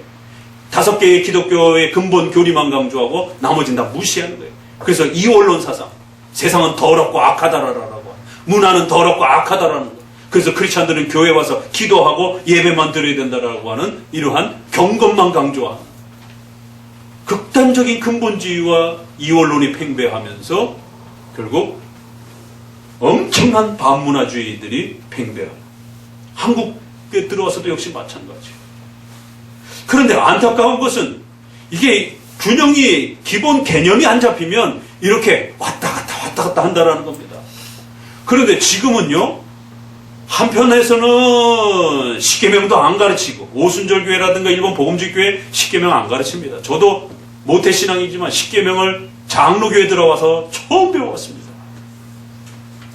그런데 지금은 십계명은 안 가르치는데 십계명과 같은 그러한 그 윤리와 문화를 지나치게 강조하는 또 시대가 돼버렸어요. WCC 사건 이후에 지금은 사회적으로 인권이라든가 사회정의라든가 이런 부분들이 강조가 되면서 예수님만으로 구원받는다라고 하는 또 이런 가르침이 붕괴가 되어져 버립니다.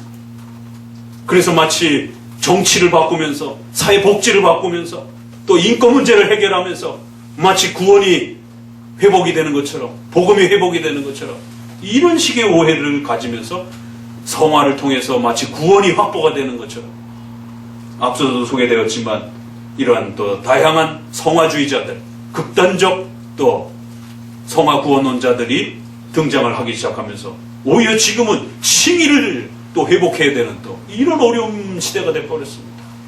그래서 이 칭의와 성화의 구조를 균형 잡히게 잡지 못했을 때에 한때는 성화만 또 너무 강조하는, 또 그러다가 또 칭의만 또 너무 강조하는 이러한 또 계속적인 반복적인 불균형이 일어납니다. 그럴 때 개혁주의에는 일반은총, 특별은총, 일반계시, 특별계시, 칭의와 성화, 창조주와 구속주, 이게 계속 모든 신학의 그 중요한 표현들마다 짝을 이루면서 율법과 복음 이렇게 서로 균형을 맞추는 것이지 어느 한쪽만 이렇게 붙잡는 게 아닙니다. 반문화주의가 결코 아닌 것이, 그래서 우리는 문화 변혁주의가 아니라 일반 은총으로서 문화를 존중하는 것이고, 다만 거기에는 죄악의 이 분명한 또 열매가 있기 때문에 그 죄악된 부분들이 함부로 들어오지 못하도록 십계명을 기준으로 해서 죄된 부분들은 걸러내고 죄되지 않는 부분들을 우리가 변혁시키는 것이 아니라 일반 은총을 누리는 것이, 교회를 위하여 사용하는 것입니다. 그래서 최근에 국가와 교회와의 이 역할과 관련해서 이 국가관, 문화관을 어떻게 정립해야 되는지에 대해서 미국도 그렇고 우리나라도 그렇고 엄청난 혼란을 겪고 있습니다. 이건 앞부분에 국가관과 관련해서 다뤄주기도 했죠.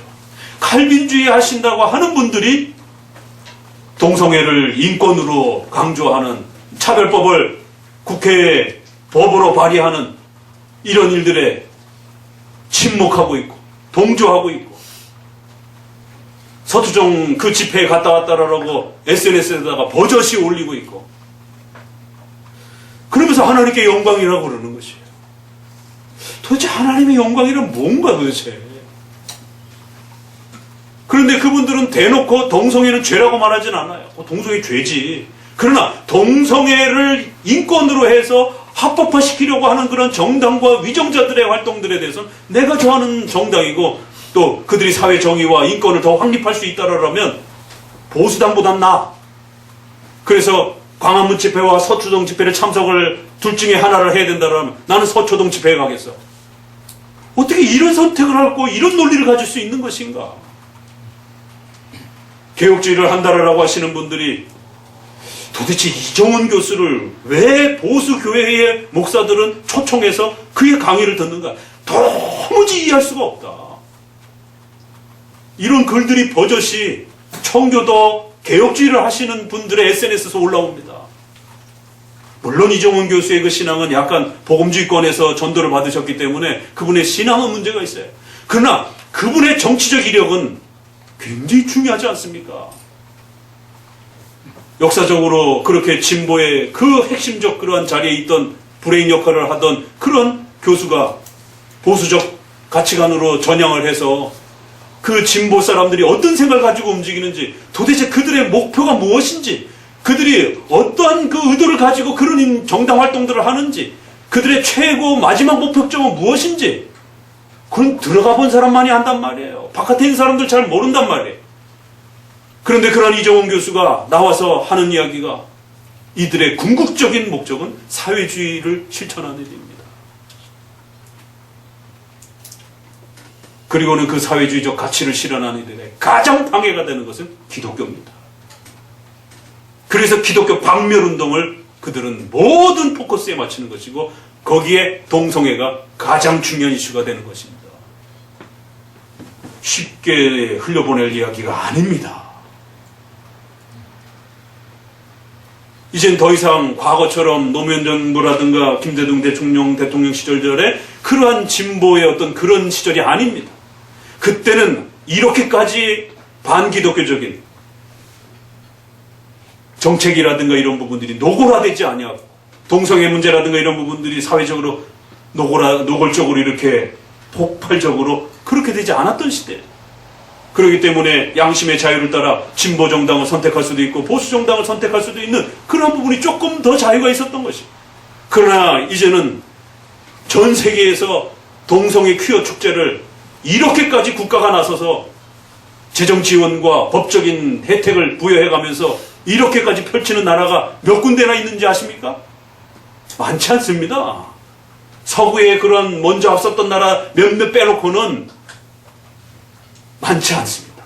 그런데 우리나라는 뒤늦게 시작했음에도 불구하고 엄청난 재정적 지원과 엄청난 법적인 그러한 보호적 울타리 안에서 퀴어 축제라라고 하는 이런 많은 일들이 벌어지고 있고 그거를 반대하는 수많은 목회자들이 경찰에 잡혀가고 수갑이 채워지고 고소를 당하는 그거를 또 신학적으로 비판하는 저도 명예훼손죄로 고소가 당해갖고 지금 재판이 진행되고 있고 이제는 과거처럼 진보정당을 약한 자의 편에 서서 그렇게 도와주는 그러한 단순한 생각으로 접근할 수 있는 그런 시대가 아니게 되었습니다. 내년에 차별금지법을 1호 법으로 선정하겠다라고 하는 이러한 정의당을 이젠 더 이상 기독교적 양심을 가지고 진보적 가치라라고 하는 사회정의와 인권이라고 하는 것 때문에 과연 정의당을 선거라고 하는 개념을 가지고 기독교인이 투표할 수 있겠는가? 이거 굉장히 심각한 문제입니다. 그렇게 해놓고 하나님께 영광이라고 말합니다. 그들의 법에 의해서 수많은 목회자들이 이제 감옥 가게 생겼습니다. 저도 더 이상 이제 자칫 잘못하면 이러한 설교를 통해서 동성애의 죄 문제들에 대해서 설교할 수 없는 그 법이 결정이 되게 되면 수많은 일들이 벌어지게 됩니다. 이제 우리가 감당할 수 없는 일들이 벌어집니다. 아직은 법으로 확정되지 않았기 때문에 그나마 이렇게 자유롭게 말할 수 있는 것이고, 내년에 어느 정당이 그거를 1호 법안으로 아주 사력을 다해서 그 정당의 모든 것을 다해서 1호 법안으로 발의하겠다라고 지금부터 떠들고 있어요. 시절이 달라졌습니다. 십계명에 대한, 성화에 대한, 이 십계명에 대한 이해가 달라진 것이에요. 우리는 십계명에 대한 이 소중한 율법의 상용법을 강조하는 이 개혁파의 독특한 이해 때문에 동성애 문제를 굉장히 중요하게 다루는 것이에요. 교회와 국가 전체가 망할 수 있는 그런 아주 특별한 그런 특별성을 가진 문제로서 하나님의 진노를 불러일으킬 수 있는 2000년 역사 이래 그렇게 해석되어졌고 그렇게 가르쳐져 왔기 때문에. 그런데 어느 칼빈주의자들은, 어느 개혁주의자들은 동성애 문제는 아무것도 않은 것처럼, 오히려 그거보다도 더 중요한 건 지금 검찰개혁이고 사회정의고 인권에 대한 문제고 소수권자들에 대한 그런 문제를 확보하는 게 더 중요하다라고 생각하시는 것입니다. 어떻게 이렇게 해석할 수가 있을까? 물론 그분들은 아직 이단은 아닙니다. 제가 아직이라는 말을 붙였습니다. 그러나 어느 순간에 가서 도가 지나쳐서 정말 도무지 형제로서 받을 수 없을 정도로 위험한 수준까지 넘어간다라면 교회 역사 속에서 신사참배 때문에 한때는 형제였지만 과연 이 사람이 형제가 맞는지에 대해서 심각한 신앙의 고민과 정체성의 고민을 하면서 교단을 분리하고 서로 원수처럼 만나야 되는, 논쟁을 해야 되는 그런 시대가 우리에게도 돌입한 것입니다. WCC 문제도 그렇고, 동성애 반대하는 것을 저렇게 무식하고 저렇게 과격한 방법으로 동성애를 반대하면 안 된다라고 칼빈주의 하는 목회자들과 신학자들, 그 현장에 한 번이라도 나가봤는지 모르겠어요. 성도들이, 무식한 성도들이, 연약한 성도들이 밤새 울면서 눈물로 탄식하면서 기도도 제대로 배우지 못한 그 성도들이 그렇게 탄식하며 하나님 앞에 기도하는 그 현장에 가봤는지나 모르겠어요. 부산 WCC 총회가 일어날 때 거기에 어떤 일이 벌어졌는지, 불교와 수많은 종교들이 손을 잡고 그렇게 같이 노래를 부르고 같이 기도를 하고, 다소 부족해도 다소 연약해도 반기독교적인 기독교를 위협하는 이러한 일들이 있다라면 약간 거칠어도 그건 계속 배우고 개선해 가면 되는 것이에요. 개혁주의를 부르짖는 사람들이 십계명에 대한 이해가 달라요. 강조점이 달라요. 그러다 보니까 거기에 대한 적용도 다르기 시작한 겁니다. 그래서 또다시 교파가 형성되어서 갈라져 나오기 시작합니다. 세 번째, 바로 이 십계명에 대한 이해와 적용에 대한 차이. 네 번째, 다섯 번째는, 네 번째는 좀 전에 말씀드렸던 바로 이런 국가관에 대한 문제. 그래서 국가와 교회를 어떻게 대해야 되는지. 루터는 제세례파와 달리 국가의 위정자들에게 치리권은 맡겨야 되지 않겠는가 라고 생각했습니다. 그래서 징계하는 치리권에 대한 문제는 국가 위정자에게 맡겼습니다. 쯔빙글리도 그랬어요. 그런데 제세례파는 그렇게 하면 안 된다. 그건 완전히 교회가 가져야 된다. 그런데 칼빈도 같은 목소리를 냈습니다. 그래서 칼빈의 평생의 싸움은 치리권을 의회나 국가위정자가 아니라 교회의 당회, 교회의 지도자들이 가져야 된다. 교회가 치리를 해야 된다. 왜 그걸 국가위정자에게 맡기느냐. 그러면 안 된다. 그런데 칼빈과 제세례파는 국가위정자에게 맡기지 말아야 된다라는 말은 같았지만, 칼빈은 교회의 지도자들에게 치리권을 맡게 된다라고 말한 거고, 제세례파는 성도들 모두가 치리권을 가질 수 있다라고 하는 회중파적인, 독립파적인 형태로 이야기를 한 겁니다. 벌써 다르잖아요. 그러니까 루터파의 국가관, 칼빈의 국가관, 제세례파의 국가관이 나오는 거죠. 그리고 웨스트민스터로 넘어오게 되면 루터파적인 국가에다가 의탁해야 된다라고 하는 이런 분파를 에라스티안이라고 또 이렇게 표현을 합니다. 성공회처럼 아예 또 전폭적으로 다 왕이 국가의 임명권을 갖고, 교회 임명권을 갖고 있는 면직권, 임명권을 다 갖는 방식도 있는 것이죠. 이처럼 국가와 교회 간의 관계에 있어서 이 정교분리의 개념을 어떤 식으로 이해해야 되는지에 대한 심각한 오해들이 발생이 되기 시작합니다. 어느 쪽이, 어느 교단의 해석이 더 건강하냐에 대한 문제입니다. 그럴 때에 우리의 교단 헌법에도 이제 이 국가 간에 관련해서 대신교단 선언문에는 이렇게 표현합니다. 우리는 교회의 자율적 원칙에 의해 교회 정치를 행하며 국가에 대해서는 영역 주권적 정교 분리에 의한 입각하는 상호 협력적 관계를 주장한다. 영역 주권이라는 정권과 교권을 구별하여 국가는 국가의 권력, 교회는 그리스도의 영적 지배권, 교권에 의해 통치됨을 의미한다. 교권이라는 어떤 특정한 교회 계급의 독점물이 아니라 그리스도께서 교회 전체에 부여하신 위탁권을 의미한다. 그래서 정교분리와 상호협조 개념이라는 의미를 잡아줬습니다. 지금 많은 분들이 진보와 보수의 문제 속에서 한쪽에서는 왜 목사가 국가의 정치에 대해서 이래라 저래라 자꾸 간섭하느냐, 광화문 집회에 그런 목회자들이 참석한 것에 대해서 비난을 하고, 또 어떤 분들은 그러면 동성애라든가 이런 지금 사회가 지금 외교관계도 그렇고 잘못하면 6.25 때처럼 전쟁이 날 수도 있고 이런 엄청난 일들이 벌어질 수 있는데 목회자들이 그럼 가만히 있느냐? 그랬다가 나중에 사태가 심각하게 터지면 그때는 어떻게 할 거냐? 죄가 창궐하는데 목회자가 그럼 가만히 있으라는 말이냐? 그러면 정교분리 원칙이, 도대체 정교분리의 원칙이라는 게 무슨 뜻이냐 도대체? 제세례파처럼 저렇게 산속에 들어가서 세상 일들에 대해서는 관심도 없고 그저 기도만 하고 예배만 드리는 게 그게 정교분리냐? 그럼 그건 제세례파의 국가관입니다. 그렇다고 또 목회자가 국회의원이 돼가지고 왕이 돼가지고 대통령이 돼서 이런 건 또 좀 문제가 또 있는 것이죠. 그러니까 지금 막 가지각색에서 지금 혼란을 거듭하면서 국가와 교회 관계가 어떠해야 되는지에 대한 심각한 혼선이 벌어졌습니다. 전통적인 정교분리와 상호협조라라고 하는, 그래서 각각은 구별되지만 그러나 각각이 또 서로 협조하면서 위기 때와 어려울 때는 서로 지적할 수도 있고 책망할 수도 있고 또 서로 도와야 된다라고 하는 이 관계를 해석하는 데 있어서 개혁파와 또 다른 교파들이 차이가 나기 시작합니다. 그리고 여기와 관련해서 마지막 5번째는 교회론에 대한 부분들이 그래서 이제 최종적으로 달라지기 시작하는 것입니다. 독립파나 회중파들은 그런 교회의 치리권과 임명권 이런 모든 권리관계들을 앞서서 말씀드린 것처럼 교회의 머리됨과 관련해서는 전부 다 회중이 가져야 된다라고 해석을 한 것이고, 또 장로파는 그런 부분에서 위탁된 교회의 지도자들이 가져야 된다라고 하면서 바로 디모데전서 5장 17절에 잘 다스리는 장로들을 배나 존경할 자로 알되 말씀과 가르침에 수고하는 이들을 더할 것입니다. 장로에 대한 송사는 두세 증인이 없으면 받지 말라.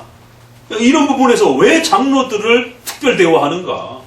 분명히 성경은 구원론에 있어서는 만인제사장으로서 모든 성도가 동일합니다. 평등합니다. 그러나 교회론에 있어서는 하나님이 차별을 두셨다는 거예요. 은사에 차별을 두어서 어떤 자들은 다스리는 자의 권한을 갖고 어떤 자들은 복종하는 은사를 받았다는 거예요. 다스리는 것과 치리하는 것과 사법권을 가진 사람과 복종해야 되는 사람은 이게 다릅니다. 권한이 다르죠.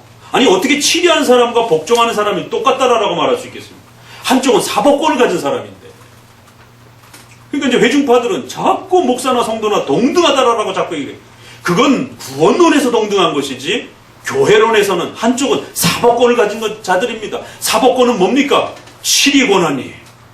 그 교인의 자격을 없앨 수도 있는 그런 치리권입니다. 임명권이기도 하고. 사법권이란 무서운 것입니다. 출교를 시킬 수 있는, 이단으로 확정을 할 수 있는 그런 권한을 말하는 것이에요. 영적 세계에 있어서는 그건 사망입니다. 그거는. 이단으로 판정이 된다든가 이렇게 되면. 그러한 사법권을 가지고 교회의 장로들이 교회를 다스리는 이런 권리를 우리는 장로회에 위탁되었다라고 말하는 것이고, 회중파나 독립파들은 교인 전체가 가지고 있다라고 합니다. 또 카톨릭은 로마 교황이 가지고 있다라고. 이러한 부분들의 해석들이 이렇게 달라지는 것입니다. 말씀을 정리해 봅니다. 이처럼 오직 하나님께 영광을이라고 하는 이 고백 속에는 이렇게 여러 가지 해석들이 개혁의 방향과 개혁의 그러한 그 목적의 해석들이 달라지면서 한쪽은 좀 더 자유롭게 하는 데도 있고 또 성경에서 가르치는 원리를 따라서 개혁하려고 하는 또 이러한 데들도 있으면서 차이가 나타나기 시작한 것입니다. 그럴 때 적어도 개혁파는 성경이 우리에게 요구하는 가르치는 그런 예배와 삶과 국가와의 이런 모든 관계 속에서 적어도 교회가 교회다워질 수 있도록 개혁하기 위해서는 이러한 내용들을 가져야 되고 여기까지는 개혁되어져야 된다라고 하는 또 이러한 교리들을 가져야 된다라고 하는 이러한 해석 부분에서 차이를 나타냈고 바로 그러한 것들이 완성되어질 때만이 하나님께 영광이 되어질 수 있다라고 하는 이러한 이해를 가지기 시작한 겁니다. 그래서 구원에 대한 특정한 한두 가지만을 가졌다고 해서 하나님께 영광이 되는 것이 아니라 반드시 하나님이 성경을 통해서 원하시고 기뻐하셨던 그 내용을 주신 만큼 100% 우리가 다다르지는 못한다 할지라도 적어도 방향 설정을 그렇게 해야 되고 또 그렇게 한 걸음 한 걸음 성경이 요구하는 데까지 나아가는 그것이 진정한 개혁이고 훨씬 더 우수한 그러한 교회요 우수한 성도라라고 하는 해석이 나오기 시작한 것입니다. 그래서 하나님께 영광이라고 하는 이 정의도 달라지기 시작한 겁니다. 그래야 소유리문답 1문에는 사람의 제일된 목적이 무엇입니까? 사람의 제일된 목적은 하나님을 영화롭게 하는 것입니다. 왜 다섯 번째 솔라가 우리 장로교회의 중요한 고백이 되는지 이해하시겠죠? 소유리문답 1문이 왜 이렇게 시작하는지 이제 이해할 수 있는 것입니다. 수많은 교리문답이 나왔지만 이처럼 하나님을 영화롭게 라고 하는 이 타이틀을 잡은 것은 소유리문답이 유일한 것입니다. 그래서 소유리문답이 훨씬 더 우수하다라는 것입니다. 그러면 영화롭게 할 수 있는 방법은 무엇입니까? 성경입니다. 성경이 그러면 제일 요긴하게 가르치는 건 무엇입니까? 하나님께 대한 믿음과 하나님이 인간에게 요구하시는 의무들에 대한 부분입니다.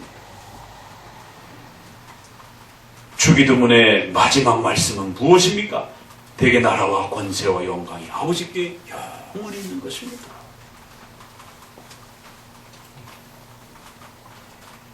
장로교 개혁파 신앙을 한다라고 하는 것은 이처럼 개혁의 그 첫 출발점에 머무르는 것이 아니라 더 나아가서 성경이 우리에게 요구하는 데까지 나아가서 그러한 교리들을 구축하고 7대 교리를 우리가 좋아하는 교리뿐만 아니라 다소 불편하고 힘들어 보이는 그런 교리들까지 성경에서 우리에게 가르치고 있다라면 그 7대 교리를 구축하고 그 7대 교리 위에서 적어도 우리의 구원뿐만 아니라 우리의 삶 전체까지 십계명을 중심으로 해서 하나님 앞에 어떻게 살아갈 것인지들을 고민하는 그래서 우리의 전 삶을 먹든지 마시든지 무엇이든지 하나님을 위하여 살아가라라고 하는 그래서 여러분의 숨 쉬는 것 하나까지도 우리의 신앙 하나까지도 하나님의 영광을 위하여 성경 말씀이 우리에게 가르쳐 주신 만큼 살아가는 것이 그것이 하나님의 영광이라고 하는 그래서 오직 성경과 함께 살아가고 오직 성경과 함께 생각하고 오직 성경과 함께 동행하고자 했던 그런 독특한 성경을 사랑하는 그러한 신앙의 모습을 칼빈주의자들은 그렇게 갖게 된 것입니다. 이것이 진정한 칼빈주의의 그러한 모습이었고 또 개혁주의의 그러한 틀이었던 것입니다. 그런데 오늘 지금 개혁주의를 소개하는 수많은 분들이 부분적으로는 맞는데 또 나머지 부분들은 이상한 것들이 거기에 섞여서 이게 개혁주의가 맞는지 아닌지도 헷갈릴 정도로 심각한 오해들을 불러일으킵니다. 이 체계적인 개혁주의에 대한 틀이 잘못 형성이 되다 보니까 칼빈주의를 시작했음에도 불구하고 세대주의적인 칼빈주의의 형태가 섞여져 나오기도 하고 오순절적인 칼빈주의가 나타나기도 하고 자유주의적인 칼빈주의 형태로 나타나기도 하고 여러 가지 형태들이 혼합되는 것을 보게 됩니다. 조나단 에드워드가 아무리 훌륭해도 물론 훌륭한 분입니다. 그럼에도 불구하고 그분은 평생에 장로교에서 사역하시지 않은 분이에요. 지금 한국 교회는 에드워드 전공자들을 중심으로 해서 개혁주의는 에드워드를 롤 모델로 세워가야 한다라고 그렇게 지금 부르짖으면서 종교개혁 세미나 때도 수많은 세미나들이 진행이 됩니다. 감사한 일이죠. 에드워드는 미국의 교회, 신학교의 알미니안주의를 막은 아주 훌륭한 사역을 공로를 가지고 있습니다.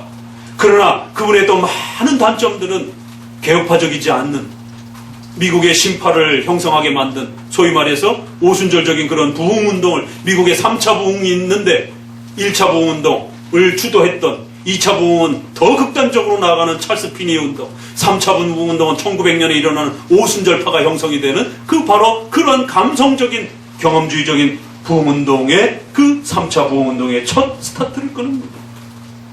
그리고 평생 동안 단 한 번도 장로교에서 사역하지 않은 분입니다.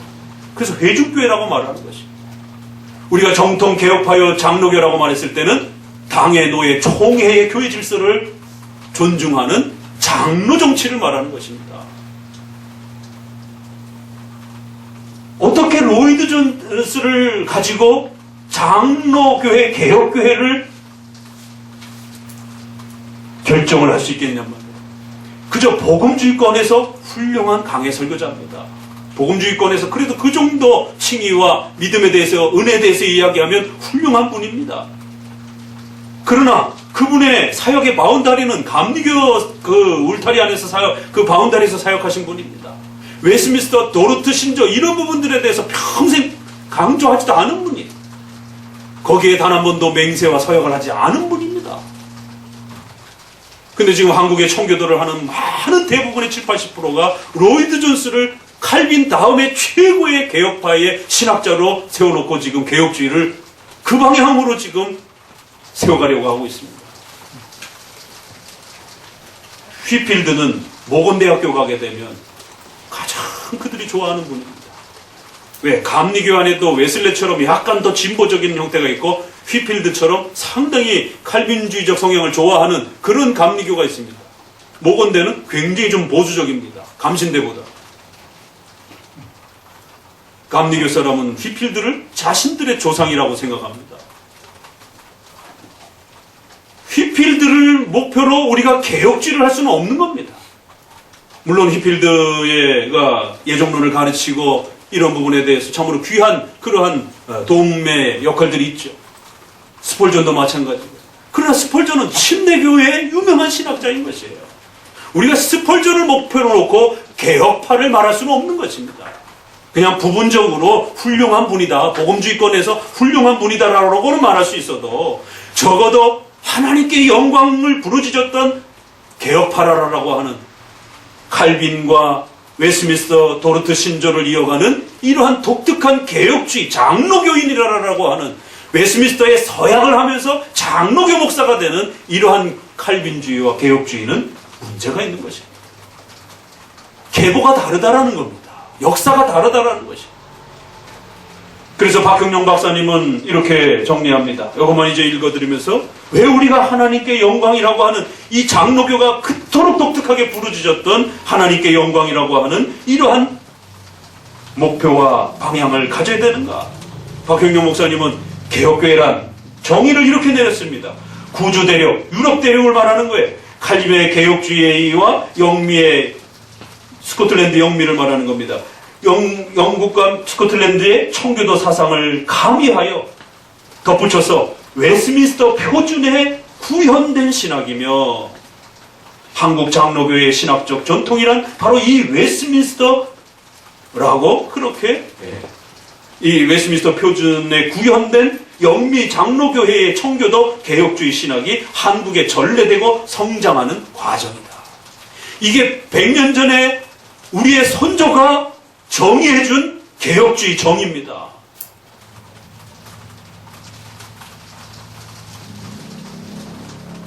유럽의 신학을 바빙크와 카이퍼의 신학을 버려서는 안 됩니다.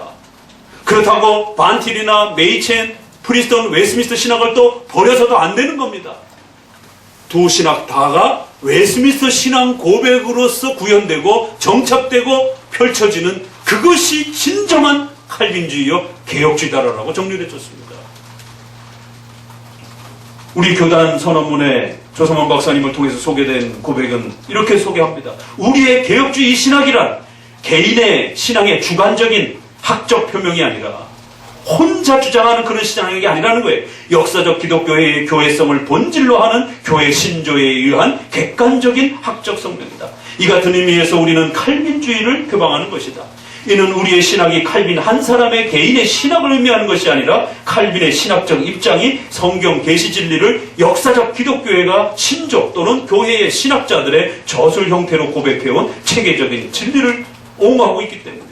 그래서 우리의 신학은 역사적 기독교회의 공동신조를 비롯하여 어거스틴, 칼빈, 베자, 16, 17세기 개혁파 신학자들, 16, 17세기 신조들, 그리고 19세기, 20세기 개혁파 교회 신학자들, 그래서 예전판에는 여기에 카이퍼, 바빙크, 메이첸, 하치, 워필드 대표되는 신학자까지 이름을 줘서 이들에 의하여 변증, 변호, 보존되어 온 역사적 기독교의 정통적 입장이다. 그런데 얼마 전에 SNS상에 웨스민스터는 쓰레기라라라라 개혁주의를 하는 목회자의 입에서 도르트 신조가 더 중요하다. 하이델베르그가 더 중요하다. 웨스민스터의 행위 언약은 행위 구원을 말한다라. 보수권 내에 개혁주의를 하는 신학자와 목회자의 입에서 웨스민스터의 성령론은 약하다라. 그러니까 웨스민스터는 아주 스콜라적이다. 우리의 선조들은 부족했어도 적어도 개혁주의란 하나님의 영광은 어떻게 드러나야 되는가? 바로 이렇게 우리 선조들이 성경으로 돌아가고자 했던 그 방식과 방향면에 있어서 적어도 7대 교리와 그리고 그 7대 교리가 십계명을 중심으로 해서 삶으로 우러나는데 이 모든 부분들이 잘 체계적으로 정리된 것이 바로 웨스민스터 신앙 고백 안에서 확립되었기 때문에 반드시 그 웨스민스터를 서약 개념으로 서약하고 장로교 목사가 되라라고 목사 선서 7대 선서의 2번 3번으로 그렇게 확립되어진, 적어도 장로교의 목사로서 서약했으면 웨스민스터를 쓰레기라고 말한다라면 장로교 목사가 아닙니다. 양심적으로 나가야 돼요. 감리교 신학을 하든지 오순절 신학을 하든지 적어도 장로교의 목사는 되지 말아야 됩니다. 그런데 장로교회 안에서 웨스민스터는 쓰레기라라고, 웨스민스터는 아주 학문적이고 웨스민스터는 목회에 적용이 안 된다라고 여기저기서 웨스민스터를 지적 밟는 이야기들을 쏟아내고 있습니다. 개혁주의 하시는 분들이 오늘 종교개혁의 마지막 주제를 다루면서 왜 우리의 선조들이 루터파와 다르게, 성공회와 다르게, 제세례파와 다르게 도대체 우리 선조들은 어떤 방법으로 성경으로 돌아가려고 했는가? 어떻게 성경을 해석해서 적용했길래 그렇게 다른 교파들하고 달랐던 것인가? 그러면 다른 교파와 장로교는 도대체 누가 더 우수한 것인가? 보편적으로 예수님을 그리는 쪽이 우수한 것인가? 예수님을 그리지 않는 쪽이 우수한 것인가? 선택하셔야만 된다는 겁니다. 왜? 교회 역사는 이 두 싸움이 있기 때문에. 적어도 우리가 장로교 목사, 장로교인을 한다라면 웨스민스터에 서약한 대로 그것이 성경을 가장 잘 요약한 총괄한 것으로서 알고 그것을 믿고 받아들여 가르치기로 순종하겠다라고 하는 서약을 하는 것입니다. 그게 안 받아들여지게 되면 애초에 장로교 목사가 돼서는 안 되는 것이에요. 적어도 종교개혁의 오다의 솔라의 마지막 하나님께 영광을 라고 하는 이 고백 속에는 적어도 하나님은 아무렇게나 막 해도 영광을 받으시는 것이 아니라 7대 교리와 성경에 있는 가르침을 바르게 잘 정확하게 드러내어서 그것을 우리의 신앙과 우리의 삶과 교회와 국가사회 전체까지 아우를 수 있는 방향으로 그렇게 적용되어져야만이, 그래야 하나님이 영광을 받으시는 것이다라는 거예요. 그런데 그것은 해석하는 사람마다 다 다르기 때문에 누가 그 성경을 가장 잘 해석해서 정리해서 요약해서 그것을 드러내었느냐라고 했을 때는 수많은 500년 동안의 해석의 역사 속에 칼빈을 중심으로 해서 그의 제자들과 영국, 미국을 중심으로 한 영미신학의 계통들이 각각의 신학 해석자들이 다 좋은 해석들을 하지만 그 모든 것들이 웨스민스터로 모아져서 도르트와 하이델도 훌륭하지만 하이델베르그는 인간의 위로로부터 시작을 하는 것이에요. 인간의 제일 된 위로가 무엇입니까? 소연이 문답은 하나님께 영광이라는 게 무엇입니까? 수준이 좀 다르다라는 거예요. 그래서 웨스민스터 신앙 고백으로 구현된 신앙, 그리고 도르트나 하이델 이런 부분들은 또 보조로서 공부하면 되는 것이에요. 오늘 우리가 왜 장로교인이 되어야 되는가? 우리가 왜 개혁주의를 표방하는 그리스도인이 되어야 되는가에 대한 문제는 이처럼 첫 번째는 이단이냐 아니냐에 대한 신앙의 근원적 싸움의 문제가 있었던 거죠. 더 나아가서는 이처럼 또 수준 있는 더 우수한 기독교를 할 것이냐 아닌가에 대한 깊은 고민이 있는 것이에요. 신앙이란 목숨을 걸어야 되는 문제이기 때문에 우리 자손들에게도 물려줘야 되는 생명과 같은 일이기 때문에 올바른 기독교를 선택했다라면 우수하고 건강한 기독교를 따라 신앙생활을 해야지. 여러분, 오순절 신앙은 세상 사람들이 봐도 너무 수준이 떨어지고 너무 정말 손가락 받는, 사람들이 거반 미쳐 살듯이 그렇게 정말 수준 떨어지는, 그렇다고 오순절 교회를 우리가 이단이라고 하지는 않습니다. 적어도 그들이 예수님을 믿는다라고 하면. 그러나 너무 저급한 모습으로 신앙생활을 한다는 것이죠. 그런 식으로 여러분이 신앙생활을 할 것인지 정말 품격 있고 하나님께 영광을 돌리면서 멋있는 더 성경으로 성장된 그러한 방식으로 신앙생활을 할 것인지에 대해서는 선택하셔야 된다는 거예요. 오늘 마지막 설교를 마감하면서 여러분의 마음속에 장로교인으로서의 자부심 꼭 새겨두시기 바랍니다. 저도 서약한 대로 웨스민스터 신앙고백을 따르고 세 번째는 장로교회 목사가 되겠습니다 라고 서약한 대로 죽을 때까지 장로교회 목사로 변치 않고 여러분 앞에 설 것입니다. 여러분도 장로교인으로서 한마음교회에 들어오신 것이에요. 그래서 우리 모두가 이처럼 적어도 하나님께 영광을 라고 하는 그 고백 안에는 5개 정도의 이러한 또 그 외에도 더 있지만 적어도 이러한 부분들에 대해서 고민하셔야 되고 이런 부분에 대해서 어떻게 개혁해야 될 것인가에 대해서 한 목소리와 방향을 갖는 것입니다. 그럴 때 진정한 개혁주의의 교회로서의 또 가장 잘 개혁된 그러한 신앙으로서의 열매들을 풍성하게 누리게 될 것입니다. 기도합니다. 하나님 감사를 드립니다. 오늘 귀한 말씀을 통해서 종교개혁 특별강좌를 통해서 5대 솔라에 대한 소중한 가르침들을 마음에 새깁니다. 오늘 우리 시대의 WCC 문제로 또 다양한 종교 혼합주의와 다원주의 문제로 또 국가와 교회의 이 관계성 문제로 엄청난 혼란과 가지각색의 목소리를 내며 자신의 소견에 옳은 대로 성도들에게 수많은 방향성들을 제시합니다. 그 방향성이 잘못하면 죽음으로 몰아갈 수도 있고 자칫 잘못하면 나라와 민족에 엄청난 재앙을 몰고 올 수도 있는 이러한 심각한 방향인데도 불구하고 마치 그것이 가장 성경적인 것처럼 그렇게 성도들에게 그것을 제시하는 이 혼란들이 쏟아져 나오고 있습니다. 하나님, 이럴 때에 5대 솔라를 제시하며 특별히 우리 선조들이 고백했던 역사적 우리 정통 개혁파 신앙을 우리 선조들이 가르친 그대로 잘 계승하며 또 지켜갈 수 있도록 하나님 우리에게 힘과 능력을 더하여 주옵소서. 예수님 이름으로 기도합니다. 아멘.